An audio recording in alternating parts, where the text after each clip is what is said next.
예, 안녕하십니까. 100년 전쟁이 만든 근대 국가, 오늘 6번째 시간입니다. 벌써 총 7번의 강의인데, 벌써 이제 6번째 강의고, 역사적인 이제 그 전개 상황을 얘기하는 걸로는 오늘이 이제 뭐 마지막이죠. 그래서 100년 전쟁이 끝나는 그 상황까지 오늘 이제 강의를 하고, 다음 주에는 이제 이 100년 전쟁이라는 게 도대체 어떤 결과를 초래했는지, 이후에 이제 서유럽 사회는 어떻게 이제 변화했는지, 이런 것들을 이제 다음 주에 보도록 하겠습니다. 오늘은 이제 100년 전쟁에서 마지막 국면이죠. 마지막 국면을 살펴볼 예정이고, 그 다음에 이것과 함께 우리가 꼭 같이 봐야 될 부분이 교회의 문제죠. 중세 시대에 계속해서 어떻게 보면은 수많은 다양한 세속 권력자들을 또는 세속 권력들을 조정하고 통제하고 중재했던 교황권이 결국에는 이제 분열을 일으키게 되고, 뭐 흔히 이제 뭐 아비뇽 교황과 로마 교황 둘로 이제 나뉘어서 이제 서로 서로 파문을 가하는 그런 일들이 벌어지게 되고, 이는 뭐 당연하게 뭐 교황권의 실추로 이어지게 됩니다. 이게 100년 전쟁과 함께 맞물려 돌아가고 있었어요. 그러면서 이제 우리가 다음 시간에 보게 되겠지만 100년 전쟁 이후에 등장하는 국가, 즉 스테이트라고 하는 것의 등장과 아주 긴밀하게 또 연결이 됩니다. 일단은 이제 그 과정을 좀 살펴보겠습니다. 자, 다시 한번 또 이제 그냥 우리가 유럽에만 좀 이렇게 매몰돼서 얘기할 것이 아니라 이 유럽에서 100년 전쟁이 진행되고 있을 동안, 특히나 이제 후반부죠. 15세기 전반기가 이제 그 100년 전쟁의 후반부가 되는데, 이때 당시의 세계는 또 어떻게 흘러가고 있었나 잠깐 앞에 지도로 좀 살펴보도록 하겠습니다. 자, 제가 이제 빨간 타원형으로 이제 왼쪽 맨 위에 100년 전쟁, 잉글랜드랑 프랑스가 100년 전쟁하고 있었다라고 이제 동그라미를 쳐놨는데, 뭐 그건 잉글랜드와 프랑스의 사정이고, 더 이제 넓게 세계적으로 보게 된다면, 바로 옆에 포르투갈에서는 이미 이때부터 대서양 쪽으로 나아가고 있었습니다. 아조레스 제도라든가 마데이라 제도, 그 다음에 밑에 북아프리카의 이제 케이프 바주로라는 곳까지 배를 타고 이제 진출을 하고 있었던 거죠. 아조레스나 마데이라는 이때 당시 이제 무인도였기 때문에 가서 이제 포르투갈 사람들이 정착을 해서 자기네들 어떤 그 농경지를 일구는 그런 이제 모습을 보여주게 됩니다. 자, 신성 로마 제국이 있었고, 베네치아 있고, 그 다음에 이제 초록색으로 칠해진 부분이 이제 오스만 제국과 그 밑에 이제 맘루크가 등장을 합니다. 오스만 제국은 주로 이제 그 소아시아 북쪽에서 시작을 해서 발칸반도까지 넘어가서 동로마 제국을 이제 위협하고 있는 상황이었고, 미리 말씀을 드리면 100년 전쟁이 끝나는 1453년은 오스만 제국에 의해서 동로마 제국이 멸망하는 그런 해이기도 합니다. 이제 중세라는 시기가 끝나간다고 얘기를 했을 때 랜드마크로 얘기되는 해가 바로 1453년이고, 그때 벌어진 두 가지 중요한 사건이 바로 100년 전쟁의 끝, 그 다음에 동로마 제국의 멸망이죠. 그죠? 맘루크 제국도 이제 얼마 가지 못하고 나중에 이제 16세기, 17세기 지나가면서 오스만 제국에 의해서 모두 다 점령을 당하게 되고, 그 옆에 지금은 이제 페르시아, 이란 지역이죠. 이란 지역에서는 이제 티무르 제국이라고 잠깐 반짝하고 등장하다가 굉장히 강력한 세력을 이루었다가 또 이제 사라지게 되는 그런 이제 나라가 있습니다. 티무르 제국 뒤이어서 이제 사파비 제국이 이제 들어서게 되죠. 자, 그 다음에 이제 인도 지역에서는 이제 인도 북부 지역이죠. 밑에는 이제 비자르나가야 왕국이 있었는데, 북부 지역에는 아직 이제 통일되지 않은 여러 그 왕국들로 이제 뭐 분열이 되어 있었는데, 티무르의 후손을 자처하는 그 왕조가 들어서죠. 바로 무굴 제국입니다. 무굴 제국이 이후에 들어서게 되고, 아직 이제 무굴 제국이 들어서지 않은 상황이죠. 자, 그리고 더 동쪽으로 가면 이제 우리나라와 친숙한 이름이 나오죠. 명나라입니다. 그죠?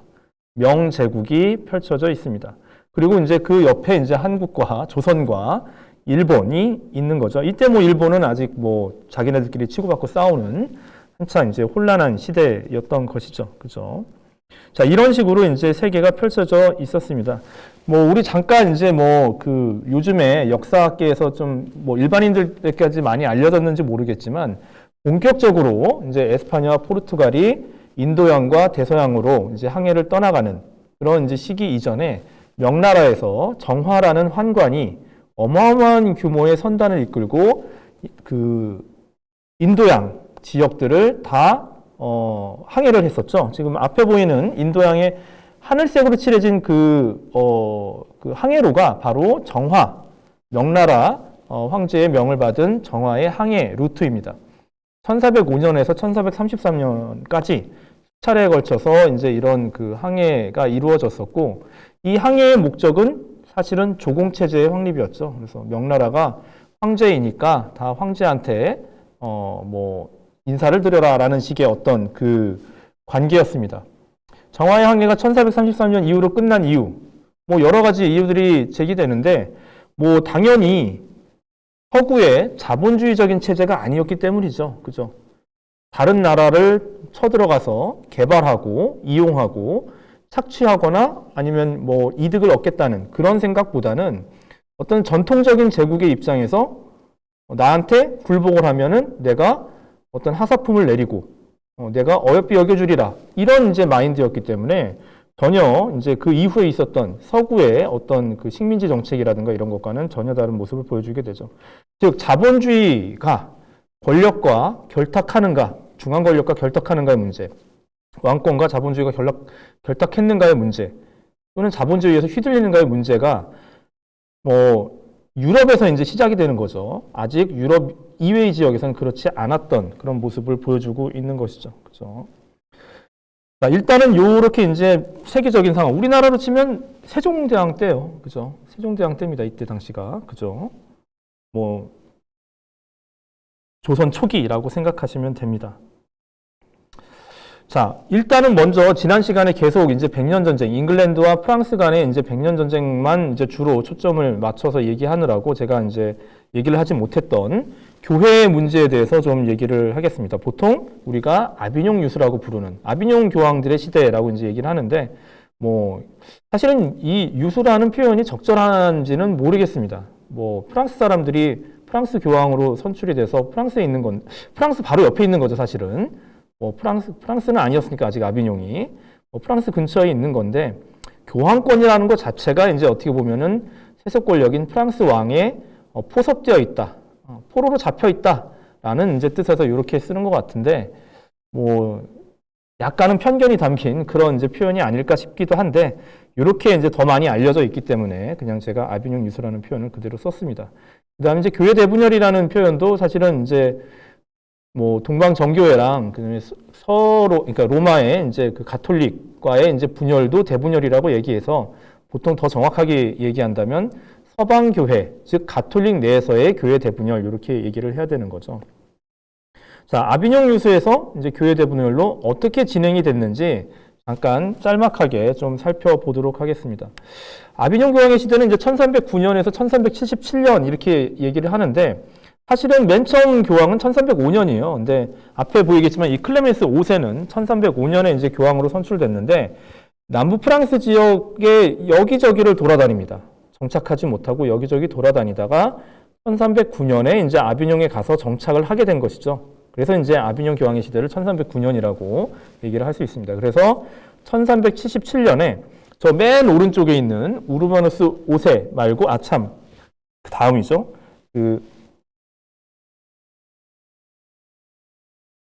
그레고리우스 11세라는 교황 때까지, 우르바누스 5세 말고 이제 그레고리우스 11세가 있습니다. 다음에 이제 나오게 되는데, 그레고리우스 11세라는 교황 때까지 7명의 교황이 이 아비뇽에서 이제 그 체제를 하면서 유럽 전체의 기독교 세계를 이제 대표하고 이끌었던 시대였습니다. 자, 이때 당시에 그래서 아니 로마 황제의 어떤 영적 능력을 이제 부여받은 게 이제 교황이라고 얘기를 한다면, 황제가 로마에 있어야지 왜 딴 데 가 있느냐, 이런 식으로 이제 얘기가 많이 됐습니다. 이때 이제 나온 어떤 이데올로기죠. 아니면 또는 담론이라고, 정치 담론이라고 얘기할 수 있는데, 그때 나온 얘기가 우비 빠빠 이비 로마라는 얘기예요. 이건 뭐냐면 우비는 웨어예요. 웨어 팝. 그다음에 이비는 히어입니다. 여기 롬, 이런 거예요. 그죠? 교황이 있는 곳이 로마다, 이 뜻이죠. 그죠? 고향이 있는 곳, 바로 그곳이 로마다. 즉 로마는 특정한 지명이 아니라 로마가 이제 교황이 있는 곳이면 어디든지 거기가 로마가 된다. 그러니까 교황이 로마에 종속된 것이 아니라 로마가 교황권에 종속되어 있는 개념이다. 이런 식으로 얘기를 하면서 아비뇽이야말로 이제 새로운 로마, 이제 교황권이 있으니까 이렇게 이제 뭐 얘기를 했습니다. 클레멘스 5세, 이제 우리가 지난 시간을 다시 되돌이켜 생각한다면 필립 4세 때 있었던 사람이죠. 필립 4세 때 이제 그 보니파키우스 8세와의 이제 갈등 이후에 선출이 된 사람이 이제 필립 4세의 개입으로 선출이 된 사람이 클레멘스 5세. 요하네스 22세는 여러분들이 기억하기에는 이제 뭐 필립 5세가 이 사람 이제 교황으로 선출될 때 굉장히 큰 역할을 했었고 그 이후에 필립 6세 당시에 십자군 그 준비를 하면서 굉장히 큰 도움을 줬으나 결국 뭐 여러 가지로 그 지복직관론과 관련된 그 이론을 주장을 하다가 사람들한테 여러 가지로 이제 비난을 받고 충격사했던 그런 사람이죠. 그 다음에 베네딕투스 12세는 여러분들 다시 이제 기억을 하자면 십자군 함대 더 이상 못 도와준다. 그 이후에 이제 바로 백년 전쟁으로 시작이 됐던 거죠.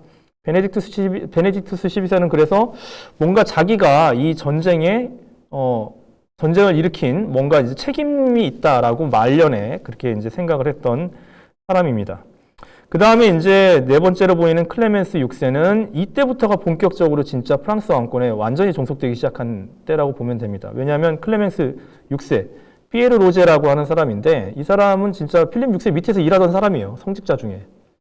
뭐 이제 신하들 모여라 이렇게 얘기했을 때 대전으로 모이시오 했을 때 그 모이던 그런 신하 중에 한 명이었습니다.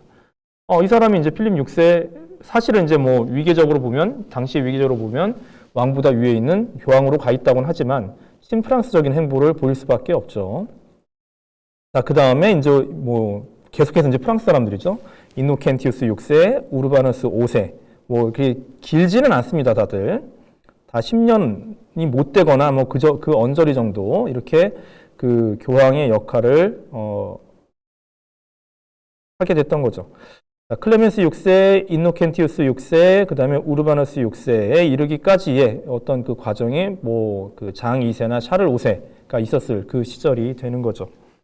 자, 이 아비뇽 교황 시대는 이제 뭐 어떻게 이제 얘기가 되느냐. 아나니 굴욕, 저번에 얘기했던 그 아나니 굴욕 사건 이후에 이제 뭐 이뤄졌던 일이고, 자, 아까 쭉 얘기했던 부분이고, 주로 아비뇽 교황과 관련해서 이제 국제적인 상황을 얘기를 한다면, 자, 이탈리아로 다시 돌아가지는 못했기 때문에 사실 아비뇽에 정착한 거예요.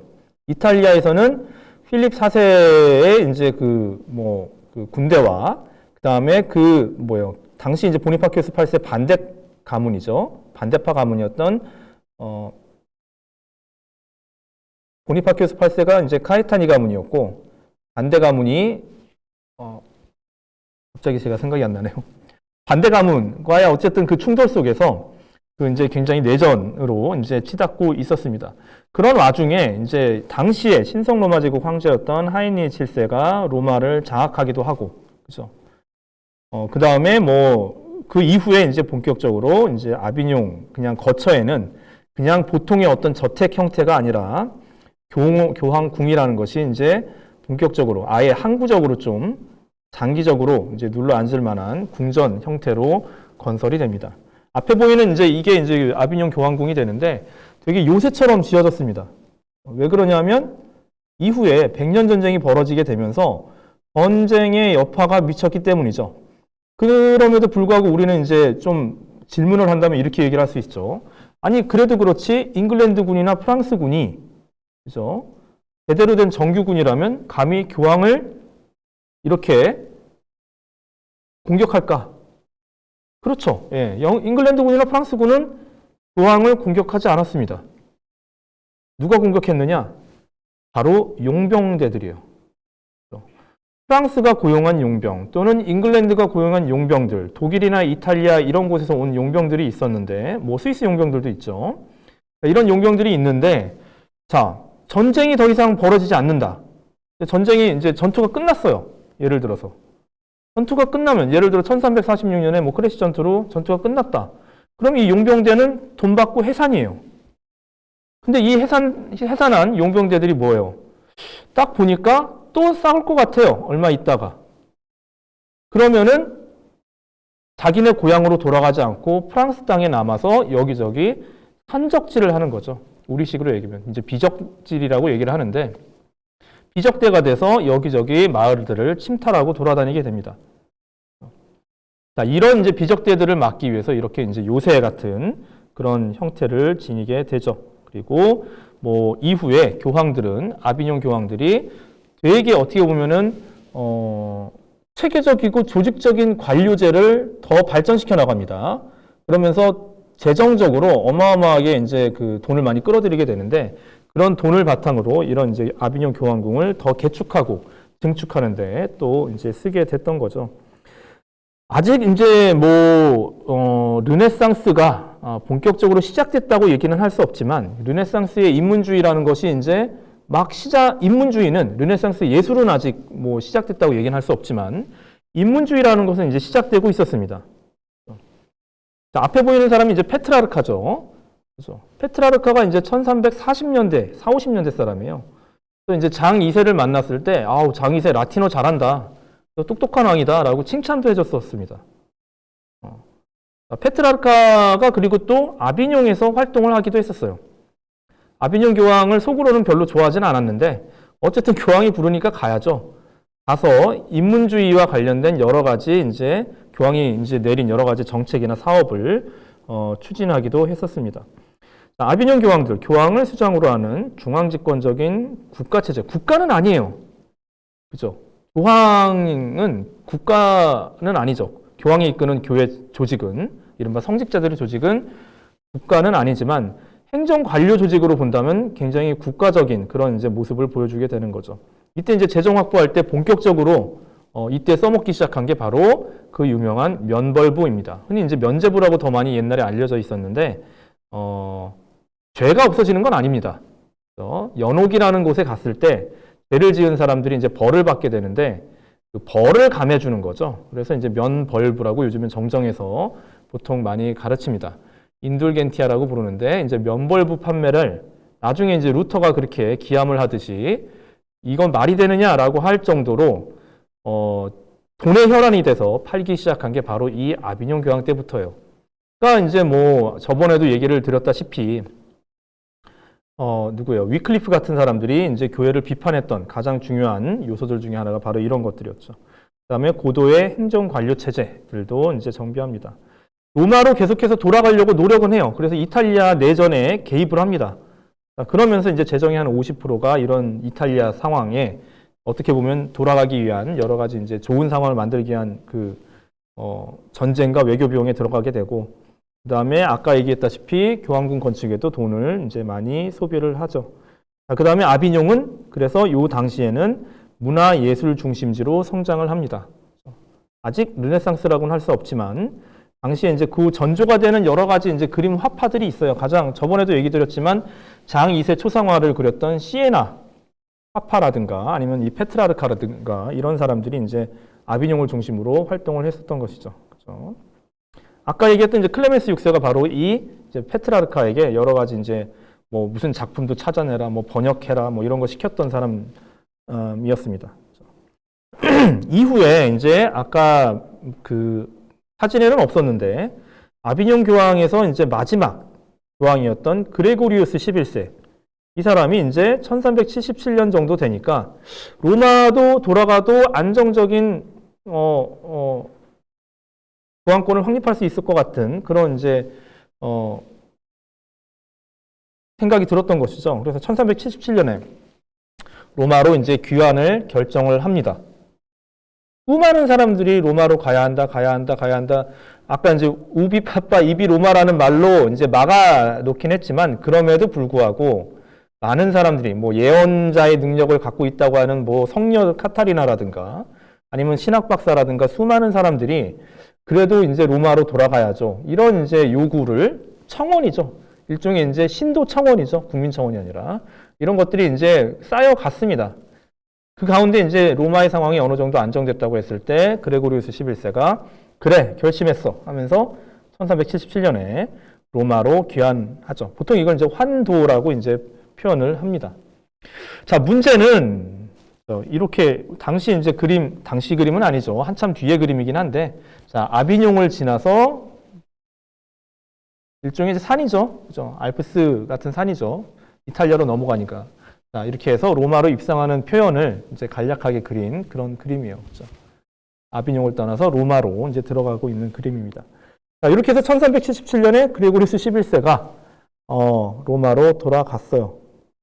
자, 그런데 그 다음에 어떤 일이 있었던 건지는 모르겠으나 그레고리우스 11세가 사망합니다. 돌아가자마자. 좀 이렇게 이 안정적으로 교황권을 만들기 위해서는 좀 더 살았어야 했는데 3월 달에 죽었어요. 자, 이때 이제 난리가 났죠. 난리가 났다는 게 이제 뭐 이렇게 큰 소동이 벌어졌다기보다는 이탈리아 사람들이 이제 흥분합니다. 왜? 원래 교황은 이탈리아 사람의 것이야 라고 생각하는 게 그 이탈리아 사람들의 기본적인 생각이에요. 얼마나 이게 뿌리 깊게 박혀 있냐면 여러분들 교황의 뭐 쭉 리스트를 보게 된다면 진짜 20세기는 좀 더 이렇게 민주화되기 시작하면서 공평하게 이탈리아 아닌 사람들도 굉장히 많이 교황이 되긴 된 거죠. 하지만 그 이전에 대부분의 교황을 보면 다 이탈리아 출신들이에요. 대부분.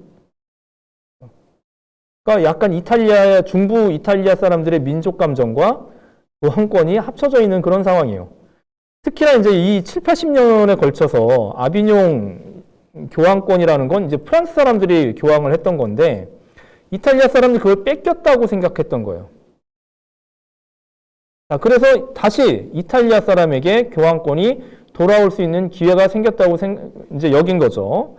자, 그러면서 이제 이탈리아 사람으로 우르바누스 6세라는 사람이 선출이 됐는데 이 사람이 참 교황으로서의 어떤 자질이 굉장히 부족한 사람이었어요. 학식이 뭐 뛰어난 것도 아니고 도덕적으로 뭐 청렴결백한 것도 아니고 사람들한테 감동을 주는 뭐 미사를 할 수 있는 사람들도 아니고 특히나 교황권을 둘러싸고 이제 일종의 정치를 해야 되는 거죠. 이탈리아에서의 정치, 국제 정치를 해야 되는데 굉장히 불안하고 독단적인 정치를 이제 감행을 합니다. 뭐 시칠리아 왕국에 괜히 여기에 동맹을 맺었다가 또 저쪽으로 깨고 바로 저쪽으로 동맹을 맺었다가 그러니까 뭔가 되게 줏대 없고 지조 없고 믿지 못할 그런 외교적인 행보를 굉장히 많이 보여주게 되는 거죠. 그리고 그때마다 이유를 물으면 이유는 궁색한 거죠. 자, 이런 사람이었어요. 자, 그러니까 그게 이제 되자마자 3월에 그레고리우스 11세 죽고 4월에 우르바누스 6세가 선출이 된 건데 그 5달 동안 그런 모습을 본 프랑스 출신의 추기경들이 야, 이거는 도대체 저 사람은 교황으로서의 자질이 정말 부족하다. 쟤를 우리는 교황으로 인정할 수가 없다. 뽑긴 뽑았지만. 우리 다시 아비뇽으로 돌아갈래. 그래서 프랑스 출신 추기경들이 아비뇽으로 돌아가서 다시 자기네들끼리 교황을 따로 선출합니다. 자, 그게 이제 클레멘스 7세라고 하는 대립교황이 되는 거죠. 자, 그래서 이런 이제 그 표가 쭉 나옵니다. 잘 안 보이실 수도 있겠는데, 이제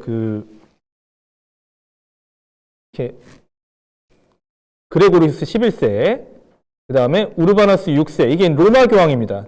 연두색으로 칠해진 부분이 이제 로마 교황이고, 그 위에 이제 하늘색으로 쭉 칠해진 게 이제 아비뇽 교황이 되는 거죠. 클레멘스 7세, 베네딕투스 13세, 그 다음에 클레멘스 8세 이렇게 가는데, 사실 이제 여러분들이 이제 역사를 또 공부하다 보면 나중에 잉글랜드 종교개혁할 때 클레멘스 7세가 또 나오거든요. 그러면은, 같은 사람인가? 아닙니다. 여기 이제 대립교황이기 때문에 공식 교황으로 인정을 안 해주고 있는 거죠. 그죠? 어쨌든 아비뇽 교황으로 클레멘스 7세라는 사람이 뽑힙니다. 자, 이렇게 해서 교회 대분열이 일어납니다. 맨 처음에 이제 이 우르바누스 6세와 클레멘스 7세 간에 이제 대립이 발생하게 되는 거죠. 그러면서 서로 파문짝 날리고, 서로 가짜라 그러고, 서로 못됐다 그러고, 자, 당연히 이러한 이제 로마 교황과 아비뇽 교황 간의 이제 분열은 이 당시는 언제예요, 이게? 바로 100년 전쟁하고 이어져 있는 거죠. 그죠? 당연히 아비뇽 교황은 프랑스의 지지를 받게 되죠. 똑같이 지금 프랑스와 잉글랜드의 대립 상황과 그 다음에 그 연대 세력들과 마찬가지로 쭉 이어지게 됩니다. 프랑스와 스코틀랜드, 카스티아, 아라곤. 그다음에 잉글랜드, 플랑드르 여기까지가 이제 뭐 주로 100년 전쟁과 연관된 곳들이고 저쪽 이제 이 지도를 좀 보도록 하죠. 자, 이런 식으로 이제 돼 있고, 자, 포르투갈이나 신성 로마 제국은 이제 자기네들의 상황에 따라서 어떤 때는 이제 아비뇽 교황을, 어떤 때는 로마 교황을 이제 때에 따라서 다르게 지지를 했던 그런 모습을 보여줍니다. 뭐 여기 폴란드라든가 헝가리는 그냥 로마로 돌아왔으면 로마 교황 믿어야지라고 했던 입장이었던 것이고, 굳이 뭐 잉글랜드랑 그렇게 뭐 연대를 맺고 있었던 건 아닙니다. 카스티아나 아라곤은 프랑스 동맹 세력이었기 때문에 이제 아비뇽 교황을 지지를 했었던 것이죠. 뭐 신성 로마 제국 같은 경우는 이제 황제가 어느 가문이냐에 따라서 달라집니다.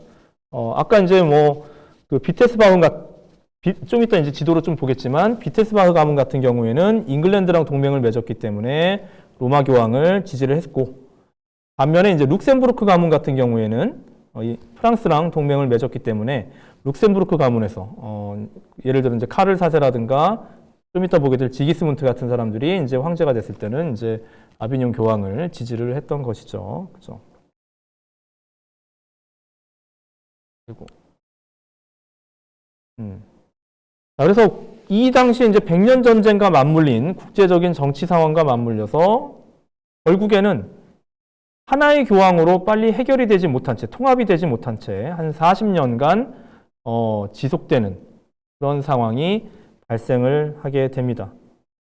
이게 이제 교회 대분열이 되고, 당연히 하나로 통합된, 그래서 보편적인 모든 사람들의 영적인 지도자로서의 역할을 맡는다고 하는 교황은 이제 어떤 세속 권력자들을 중재하고 심판하고 뭐 이제 화해시키는 그런 역할이 아니라 세속 권력자들에게 휘둘리는 존재가 되어버리는 거죠. 그죠? 그런 이제 모습들을 보여주게 됩니다. 자, 그럼 교회 대분열은 어떻게 해결이 되어야 될까? 교회 대분열은. 이게 이제 문제가 되는 거죠. 자, 이때 당시에 이제 주목받기 시작한 게 바로 공의의 이론이라는 것입니다. 콘실리어리즘이라고 하는데, 원래는 이제 라틴어로 꼰낄리움이라고 부르죠. 근데 영어로 이제 원래는 다 라틴어죠. 영어는 이제 영어로는 카운슬이라고 하고, 그죠? 불어로 꽁실 이렇게 얘기를 하는데, 콘실리어리즘이라는 게 등장을 합니다. 뭐냐?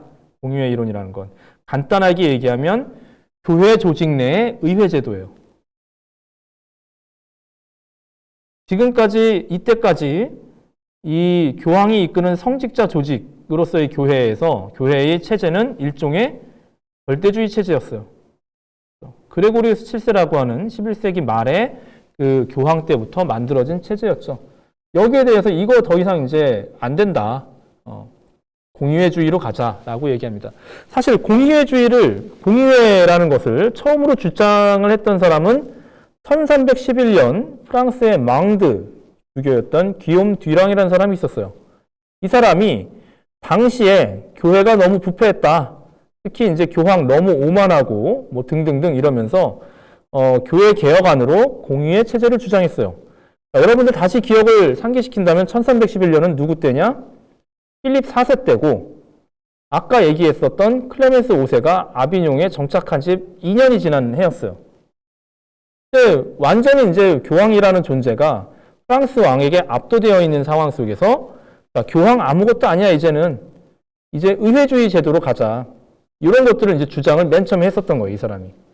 그러니까 멍드 주교고 성직자라고는 하지만 이 사람은 교황편이 아니라 프랑스 왕의 편이었던 거죠. 그렇죠?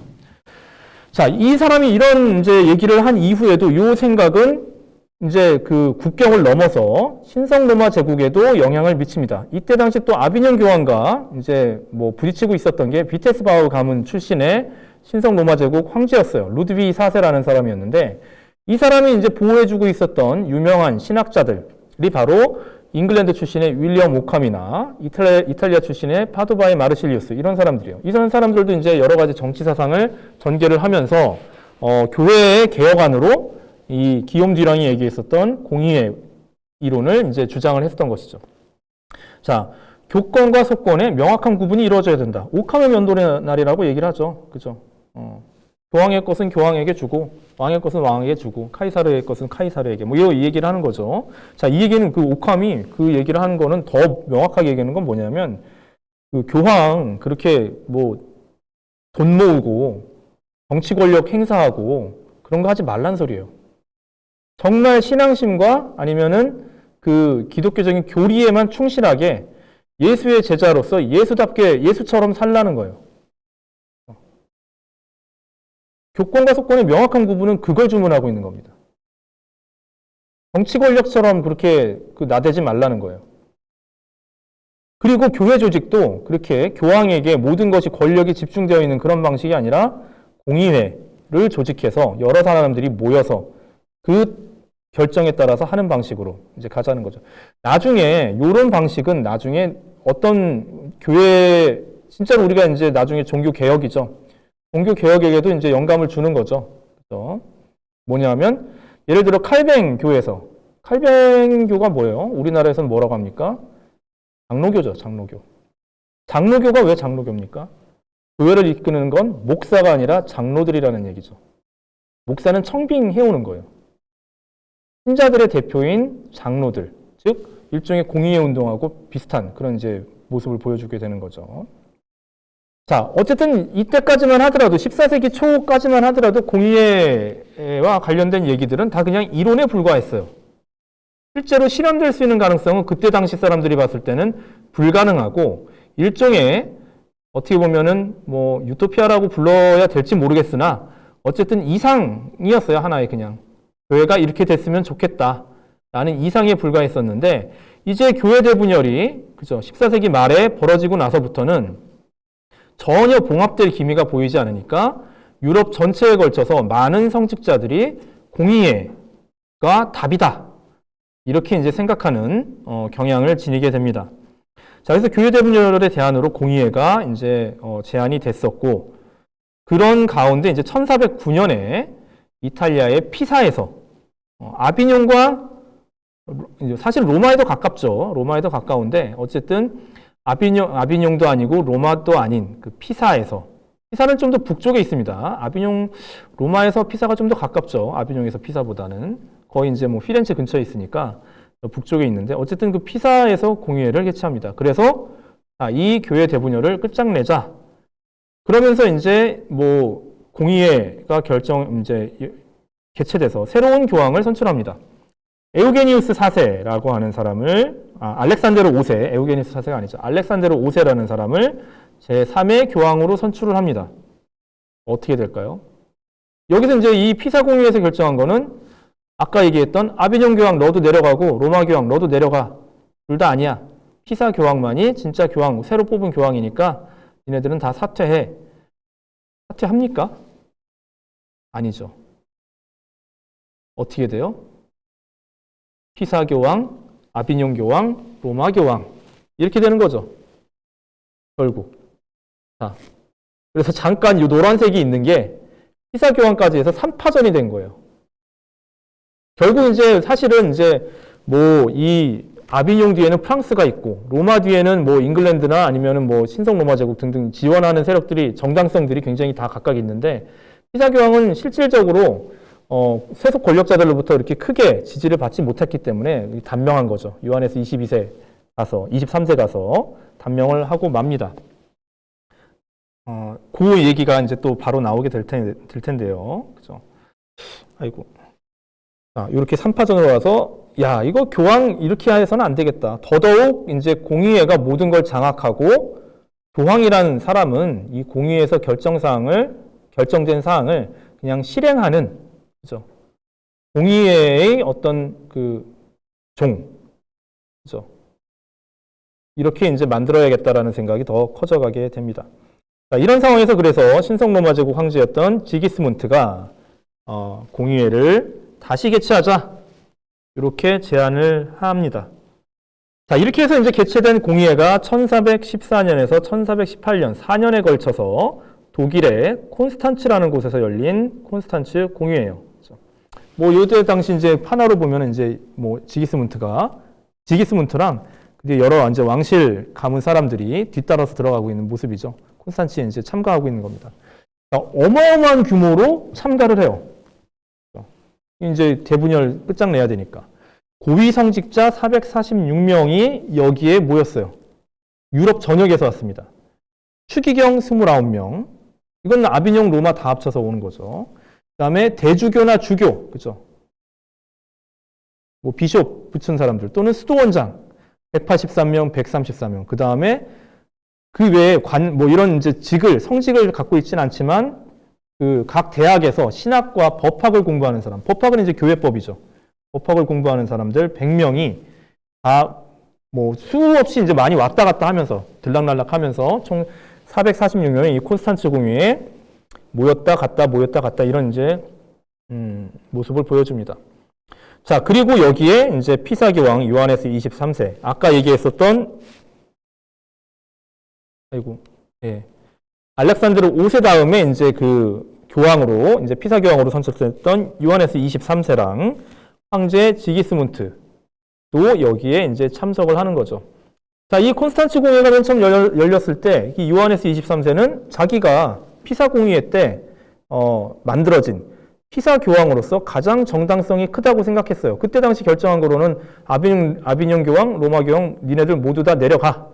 피사 교황만이 진짜야 라고 얘기를 했으니까 그 피사 교황의 라인에 있었던 이제 요하네스 23세가 나는 당연히 내가 살아남고 로마 교황, 아비뇽 교황 다 이제 뭐 그 쫓겨나게 되겠지라고 생각을 했었어요.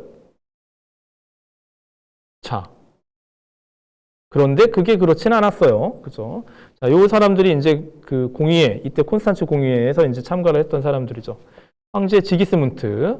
이렇게 생겼습니다. 저번에 잠깐 얘기를 했는지 모르겠지만 카렐 4세라고 그 룩셈부르크 가문의 신성 로마 제국 황제가 있었는데 그 사람의 둘째 아들입니다. 첫째 아들은 황제가 못 되고 보헤미아 왕까지는 갔었는데 뭐 하여간 사람들한테 쫓겨났어요. 그 다음에 프랑스 신학자인 장제르송.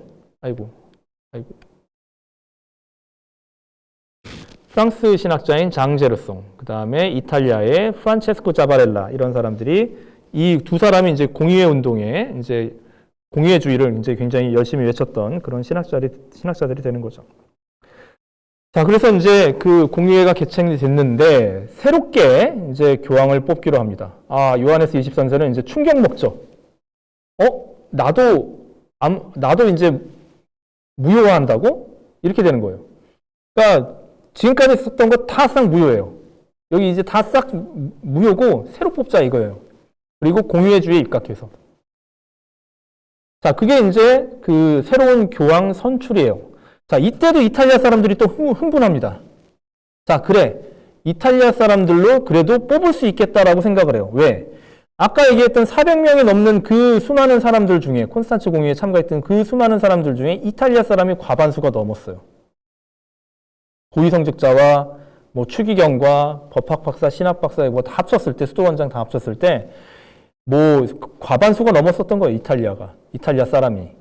자, 그래서 또 이탈리아 사람으로 이제 교황을 뽑을 수 있겠다.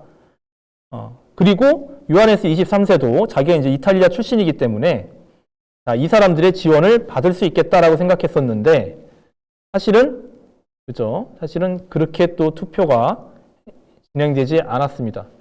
4개의 민족별 조합, 나시오, 그죠? 라틴어로 나시오라고 하는데 크게 보면 지금의 민족이라는 개념이 어원이 되는 말이죠. 나스코르라는 라틴어 동사, 태어나다라는 말에서 온 거예요. 나시오는. 그죠? 그러니까 근데 태어나다가 혈연이 중요한 게 아니라, 그죠?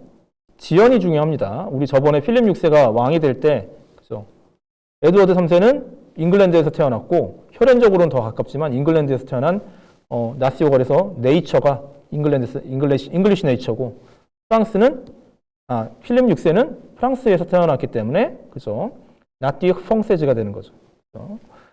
자, 이런 식으로 이제 뭐 나시오에 따라서 투표권을 행사하기로 합니다. 미국식 투표라고 생각하시면 됩니다. 이탈리아가 그래서 실질적으로 모인 사람은 과반수였지만 야, 니네는 그냥 다 합쳐서 한 표야. 이렇게 되는 거죠. 프랑스, 독일, 잉글랜드는 각각 또 한 표를 갖게 되는 거죠.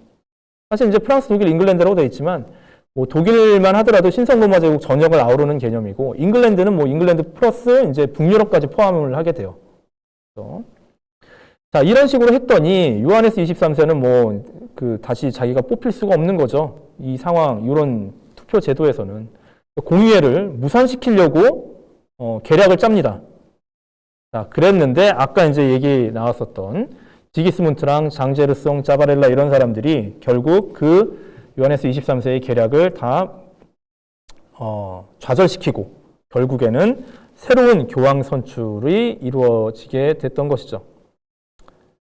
자, 그래서 뽑힌 새로운 교황이 바로 마르티누스 5세라는 앞에 보이는 이 교황이죠. 마르티누스 5세. 자, 1417년 11월 11일, 빼빼로데이네요. 그죠? 이날 새로운 교황 마르티누스 5세가 선출이 됐어요. 자, 근데 요하네스 23세나 그 전에 있었던 교황들과 달리 이 마르티누스 5세가 갖고 있는 교황의 지위는 이전의 교황들과 달랐어요. 자, 이 교황과 선출과 더불어서 이 공의회 운동을 완전하게 이제 선명하게 보여주는 두 가지 칙령이 반포가 됩니다. 자, 교령이라고 할 수 있죠. 교회의령, 하이크 상타 또는 사크로 상타라고 부르는데, 자, 이 얘기는 뭐냐면 교황보다 공의회가 우위에 있다. 그 얘기예요. 뭐 이제 정치, 일반 세속 정치로 얘기하면 왕보다 의회가 위에 있다는 얘기예요. 이회에서 결정한 사항을 왕이 그대로 실행하는 행정 수반으로서만 인정하는 것처럼 교황도 무슨 전권을 갖고 있는 그런 절대주의적인 권력자가 아니라 공의회의 결정 사항을 따르는 행정 수반에 불과한 거예요. 자, 그 다음에 frequence라는 교령도 반포합니다. 영어로 하면 비슷하죠. frequently라는 뜻이에요. 자주, 뭐 자주라는 얘기는 정기적으로 모이겠다는 거예요. 공의회가. 그리고 교황은 이 공의회를 소집할 의무가 있어요. 자, 이 두 가지 교령이 이제 반포가 됐던 거죠. 마르티누스 5세는 당연히 이 두 교령을 지키겠다는 전제 아래 교황으로 선출된 사람이에요. 자, 그러나 우리가 뭐 그냥 속된 말로 이렇게 이야기하죠. 화장실 들어갈 때랑 나올 때랑 다르다. 그죠? 자, 마찬가지입니다. 신의 대리인이 아니라 인간이에요. 마르티누스 5세도 생각이 달라집니다. 두 가지 지켜야죠 하고 교황 되고 나서는 안 지키려고 노력합니다. 최대한 공의회를 안 열려고 엄청나게 노력을 해요. 뻗팅깁니다. 1417년에 교황이 되고 나서 계속해서 공의회 개최 안 해요? 공의회 개최 안 해요? 자꾸 물어보는데 개최를 안 해요. 이 핑계, 저 핑계 대고 이제 옛날 선배 교황들과 마찬가지의 교황권을 누리고 싶은 거죠. 그죠? 공의회에 이제 제약을 받고 싶지 않고. 그죠? 어쨌든 이제 콘스탄츠 공의회는 이런 식으로 이제 가장 중요한 어떻게 보면 교회 대분열을 끝내는 그런 모습을 보여주게 되는 거죠. 자, 요 1414년에서 18년이면 백년 전쟁 당시에 어떤 일이 이루어지고 있었던 거죠? 프랑스에서는 내전이 막 격화되고 있었고 그 와중에 1415년에 잉글랜드가 쳐들어와서 아젠쿠르 전투로 아르마니악 중심의 프랑스군이 박살났을 때예요. 그렇죠? 그리고 콘스탄츠 공의회에 있고 얼마 있다가 부르고뉴 공작 장성페 무겁공장은 또 암살당하고 그렇죠? 부르고뉴는 더 이상 나 프랑스 안 할래 그러면서 잉글랜드랑 동맹 맺고 막 그러고 있는 상황입니다. 지금. 자, 콘스탄츠 공의회와 관련해서 또 우리가 한 가지 더 기억해야 될 사항이 뭐냐면 얀 후스라고 하는 체코의 종교개혁가의 이야기예요. 종교개혁 이제 저번에도 잠깐 얘기를 드렸다시피 루터 오름스에 있는 루터 기념탑 가면은 이제 4명의 선배 종교개혁가들을 이제 발치에 내기퉁이에 이제 앉혀놨는데 저번에 이게 맨 처음 우리는 안 다뤘었지만 이제 나올 수 있는 사람이 프랑스의 이제 피에르 발데스라는 사람, 뭐 영어식으로 와일드라고 불리는 사람. 그다음 우리가 지난번에 봤었던 잉글랜드의 존 유클리프. 그다음에 보이는 얀 후스. 그다음에 이제 뭐 우리 백년 전쟁에서는 좀 많이 벗어나는 1484년에서 1488년까지 피렌체를 이제 통치를 했었던 사브나롤라. 이 4명이죠. 그 중에 한 명이에요, 얀 후스. 그죠? 이 사람은 누군가? 아까 얘기했던 지기스문트의 아버지 카를 사세요. 왜 이게 나오냐 하면 얀 후스가 이 종교개혁의 사상을 가다듬은 곳이 바로 프라하 대학이고 이 카를 4세가 바로 프라하 대학을 만든 황제예요. 자, 얀 후스는 어디서 이런 이제 그 종교개혁적인 사상을 발전시켰느냐? 프라하 대학인데 무엇이 계기가 됐느냐? 바로 옥스포드 대학에 있었던 그 신학자들과의 교류를 통해서 위클리프의 사상을 전해받은 거예요.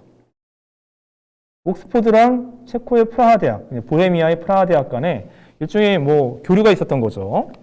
그러면서 위클리프의 생각이 옥스포드 신학자였으니까 위클리프의 생각이 프라하 대학에까지 이제 영향을 미칩니다. 자, 근데 프라하 대학은 뭐냐, 그죠? 왜 독일에서 프라하 대학이냐 하필? 왜냐하면 앞에 보이는 이 카를 4세가 룩셈부르크 공작이지만 보헤미아의 왕이었어요. 또 한참 떨어져 있죠. 좀 지도를 보게 되면, 그렇죠? 지도를 보면 이게 분홍색으로 되어 있는 데가 룩셈부르크예요. 지금 이제 우리가 알고 있는 그 룩셈부르크, 그죠?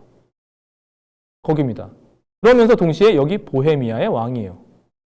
그리고 자기의 어떤 그 권력 기반을 룩셈부르크 자체보다도 보헤미아에 두려고 해요. 카를 4세는. 그리고 뭐 여러 가지 헝가리나 폴란드까지 자기네들이 다 아우러서 굉장히 큰 제국을 만들 그런 이제 생각을 꿈꾸고 있었어요. 카를 4세는. 그리고 아까 이제 초록색으로 칠해진 부분이 아까 얘기했었던 비테스바흐 가문이에요. 그리고 이때 당시에 막 성장하고 있었던 게 여기에 이제 그 오스트리아죠. 이제 합스부르크 가문이죠. 그런 데가 주황색이. 어쨌든 이제 보헤미아를 중심으로 삼고 있었고, 그래서 신성로마 제국 전체에 걸쳐서 황제가 후원을 해서 대학을 만드는데 이게 독일 지역의 최초의 대학이 됩니다. 그게 바로 프라하 대학인 거죠. 신성로마 제국, 즉 독일의 최초의 대학이니까 독일의 각지에 있었던 학생들이 다 프라하 대학으로 갑니다. 그렇지만 프라하는 또 보헤미아의 수도예요. 여기는 게르만인들은 아니죠. 체코 사람들은. 자, 그런데 이제 여기 이제 이 프라하 대학 내에서는 그래서 독일 지역에서 온 학생들과 체코, 즉 보헤미아 출신의 학생들이 서로 이제 뒤엉켜 있었고 일종의 민족 감정 간의 어떤 그 대립 상황이 발생하고 있었던 상황이었죠. 특히 이제 후스가 이 보헤미아 출신의 학생들 또는 선생들에게 굉장히 큰 영향을 미치게 됐고, 원래 정통 토마스 아퀴나스에 이제 입각한 독일 학생들 대 이제 새로운 이제 그 위클리프의 영향을 받아서 후스가 내세우는 여러 가지 새로운 종교 이론을 내세우는 이제 후스파가 신학적으로 그 다음에 민족 감정도 뒤엉켜서 서로 대립을 이루게 됐던 거죠. 그죠?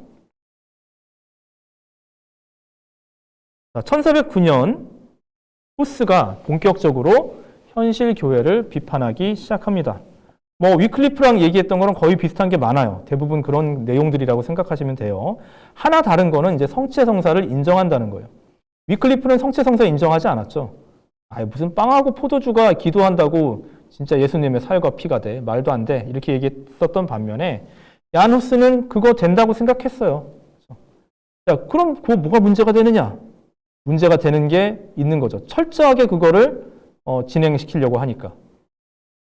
포도주는 이제 밀가루로 대충 이제 빚어서 만든 면병하고, 그 다음에 포도주는 좀 급이 다르죠. 포도주는 굉장히 더 비싸요, 사실.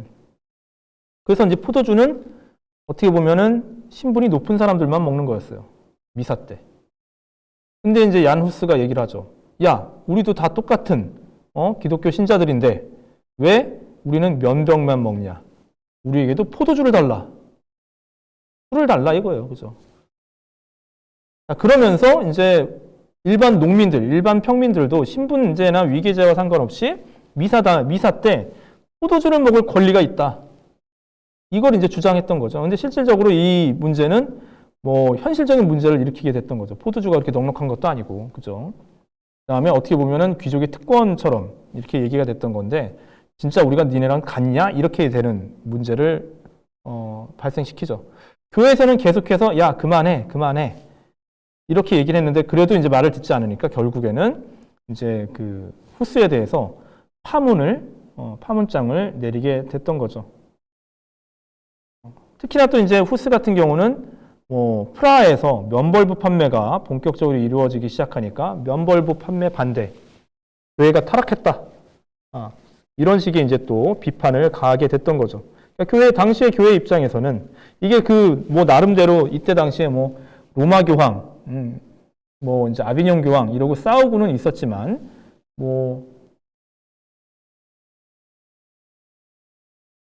교회가 갖고 있었던 여러 가지 행정 조직으로서 굴러가고 있는 모습들은 자동적으로 또 굴러가고 있었던 거예요. 그죠?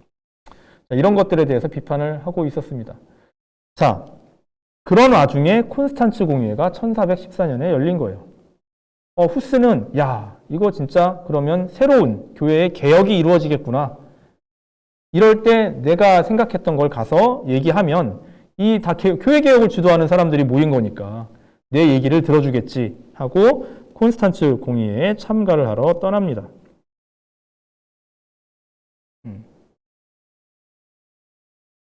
자, 그런데 콘스탄츠 공의회를 열었던 사람들은 개혁은 개혁이지만 일반 민중들에게까지 열려있는 그런 개혁 세력은 아니었던 거예요. 후스, 파문장 그대로 적용합니다. 너 잘 왔다. 1415년 7월 6일 오자마자 후스 잡아서 바로 이단으로 사형에 처해요.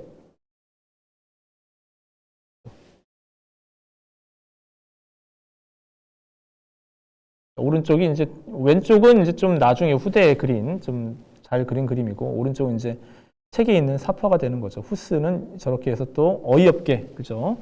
사형에 처하게 되고, 보헤미아 지역에서는 결국 후스를 따르는 사람들, 귀족들과 민중들이 전쟁을 일으키게 되는 거죠.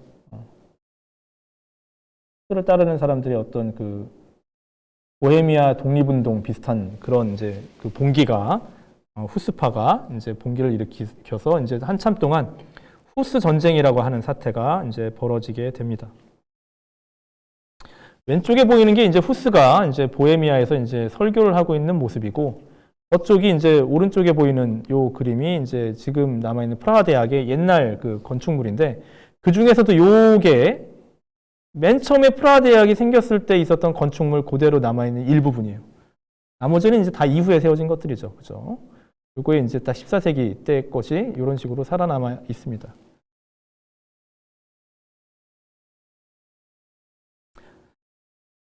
자, 이게 콘스탄츠 공회의 양면이죠. 한편으로는 교회 개혁을 한다고는 하지만 다른 한편으로는 또 얀 후스가 주장하고 있었던 후스의 개혁은 또 철저하게 탄압을 합니다. 즉 뭐냐면 교황권을 제약하는, 어떻게 보면 고위 성직자들의 공의회는 인정을 하지만 그 밑에 있는 평신도들이 감히 성직자의 권위에 도전하는 것, 또는 하급 성직자가 도전하는 것에 대해서는 인정을 하지 않겠다는 얘기예요. 이런 관계는 정치로 얘기를 한다면 절대 왕정에 대항해서 의회 제도를 얘기를 하지만 그 의회 제도는 민주주의와 꼭 일치하지 않는 것과 같습니다. 영국에서 모가지까지 잘라가면서 의회 제도를 확립했지만 그게 민주주의는 아니에요. 의회 제도가. 그 의원들을 민주적으로 뽑을 수 있을 때야 그게 민주주의적인 의회 제도죠. 근데 그때 영국에서는 뭐예요? 젠틀리 계층이 그 마을에서 지역 유지로서 당연히 그냥 의원이 되는 거예요. 그럼 그게 무슨 민주적인 선출도 아닌 거죠. 그죠? 자, 그런 식이라고 생각을 하시면 되죠. 그죠? 자, 요 당시에 유럽의 상황이 이렇습니다. 자, 잠깐. 여기가 아직 1453년 이전이죠. 훨씬 전에 14세기 말에서 15세기 초에 요 16번이 바로 오스만이에요. 이렇게 작은 오스만, 셀주크 제국이 붕괴된 이후에 부족으로 근근히 살아가던 오스만이 나중에는 거의 유럽과 대등한 수준의 영토와 인구를 거느리는 대제국으로 성장하게 되는 거죠. 자, 다시 이제 콘스탄츠 공의회까지 이제 얘기를 하고, 그게 이제 지난 시간에 어떻게 보면 세 번째 국면 당시에 교회가 처하고 있었던 상황이에요. 자, 이제 백년전쟁으로 다시 한번 돌아오도록 하겠습니다. 자, 백년전쟁 1429년으로 끊었었죠, 제가. 1429년 당시까지만 하더라도 프랑스의 북부 지역은 잉글랜드가 모두 장악하고 파리까지, 그죠? 잉글랜드가 장악해 있는 상황이었어요. 자, 너무나도 정말 희한한 일이죠. 잔다르크라는 사람은. 혹자는 물어봐요, 저한테. 이제 홍길동 같은 사람 아니냐? 소설 속의 인물 아니냐? 진짜 있었나요? 예, 홍길동과 달리 진짜 있었어요. 아, 조선에서도 홍길동 있었었죠. 근데 그 문학작품에 나오는 그 소설에 나오는 홍길동은 아니고, 진짜 도적 때도 홍길동이라는 사람이 있었죠. 근데 하여간 그런 어떤 그 이야기에 나오는 홍길동과 달리 잔다르크는 진짜 있었던 사람이에요. 수많은 잔다르크 이미지가 있습니다. 뭐 조각상 있고 기마상 있고 뭐 교회 가면 다 뭐 무릎 꿇고 기도하는 잔다르크, 뭐 화양대에 있는 잔다르크, 뭐 등등등 회화, 조각 여러 가지가 굉장히 많아요. 프랑스 가면 진짜 우리나라 이순신보다 더 많아요. 각 그 도시마다 다. 근데 그거는 상상 속의 인물입니다. 앞에 보이는 이 그림이 당시 1429년에 파리 고등법원 기록에 남아있는 잔다르크의 모습이에요. 그러니까 실제 잔다르크를 본 사람이 그린 그림일 거예요. 아마. 우리나라는 기록에 참 이런 거 그림 안 그리는데 얘네는 그리더라고요. 그죠? 예수 그리스도를 상징하는 요 이제 깃발을 들고, 오른손에 깃발을 들고 있고 왼손에 칼을 들고 있어요. 만약에 이제 보통 사람 대부분 다 이제 오른손잡이라는 걸 생각한다면, 그죠? 생각한다면 잔다르크는 실제로 칼을 휘두르고 싸운 게 아니었다고 이제 얘기를 할 수 있겠죠. 오히려 이게 상징이고, 깃발을 들고 있었던 거는 이제 그 어떤 사기 부분에 굉장히 큰 영향을 미친 걸로 이렇게 얘기가 될 수 있습니다. 최근 들어서 뭐 진짜로 뭐 잔다르크가 전략회의에도 참가해서 뭐 그런 거 아니었냐라는 어떤 뭐 얘기도 있는데, 제가 봤을 땐 그런 것까지는 아닌 것 같아요. 목동 출신의 지금 뭐 고등학생 정도 되는 여자아이가 무슨 전략회의에 참가합니까? 그건 좀 그런 거고, 사기 부분에 그냥 깃발 들고 달려나가는 거예요. 그죠? 그런 부분에 굉장히 큰 영향을 미치지 않았을까 생각을 합니다. 잔다르크 이야기가 이제 시작이 됩니다. 뭐 백년전쟁 하면 잔다르크죠. 사실 뭐 굉장히 이제 극적인 부분이 있기 때문에 1412년에 태어났어요. 그러니까 28년이면 16살이에요. 뭐 고등학교 1학년 뭐 이렇게 되는 나이죠. 자, 겨울에 또는 1429년 1월이라고도 얘기를 합니다. 28년 12월인지 29년 1월인지 뭐 하여간 그 부근에 겨울 넘어갈 때 뭐 저쪽 목동이죠. 그 양을 치는 그런 집안이었죠. 거기에서 이제 양을 치러 나갔다가 천상의 목소리를 듣습니다. 어떤 때는 대천사 미카엘일 수도 있고, 불어로는 이제 생미셸이라고 얘기하죠. 그 다음에 또 여러 가지 이제 성녀들, 뭐 카타리나라든가 여러 성녀들의 목소리들이 들리는 거예요. 빨리 프랑스 왕을 찾아가서 프랑스를 되찾아라. 뭐 이런 식의 이제 예언들인 거죠. 명령인 거죠. 자, 그래서 그 목소리를 여러 번 듣고 나서 결심을 하죠. 1429년에 프랑스 왕을 만나러 길을 떠납니다. 자, 재밌는 게 뭐냐면 잔다르크가 태어난 마을이에요. 잔다르크가 태어난 마을은 여기예요. 동레미라고 하고, 동레미라고 부르는 로렌 지역이고, 사실은 그 부르고뉴 공작이 거느리고 있는 그 마을에서 약간 비스듬하게 벗어나 있는, 그렇지만 아직 그 세력이 미치지 못하는 진짜 산골이었던 거예요.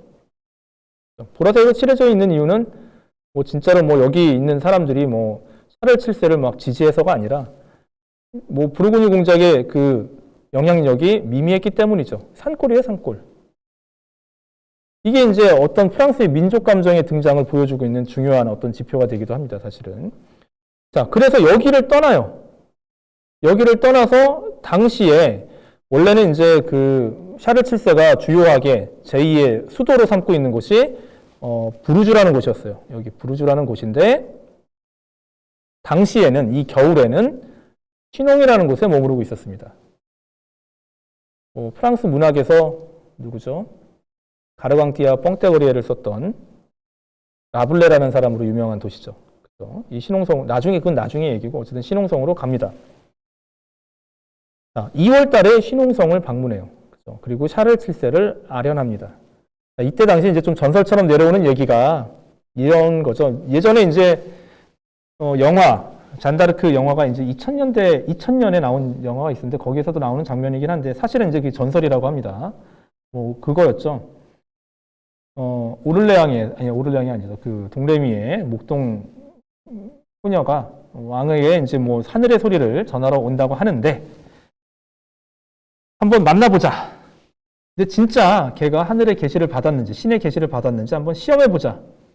그래서 왕좌에 어떤 시동을 앉혀놓고 다른 사람을 앉혀놓고 젊은 청년을 하나 앉혀놓고 왕은 수많은 궁중에 있었던 사람들 사이로 숨어버리는 거예요. 근데 이제 잔이 가서 너는 왕이 아니다. 그리고 그 수많은 무리수들 속에서 샤를 7세 앞에 딱 서서 인사를 했다는 거죠. 영화에도 그렇게 나오는데 그게 전설이랍니다, 사실은. 만들어낸 얘기고 실제로는 그냥 그런 시험이 없이 샤를 7세가 그냥 직접 만났다고 해요. 자, 그러면서 이제 샤를 7세에게 네 가지를 내가 앞으로 하겠다. 앞으로 이제 예언으로 얘기하는 거죠. 네 가지를 앞으로 내가 이루겠다. 앞에 바로 위에 있는 그 도시인 오를레앙을 해방시키고, 잉글랜드 최전선이에요. 그 다음에 랭스에 가서 샤를 7세를 프랑스 공식 왕으로 축성식을 하게끔 만들겠다. 파리를 해방시킬 것이고, 그 다음에 잉글랜드의 포로로 끌려가 있는 오를레앙 공을 석방시키겠다.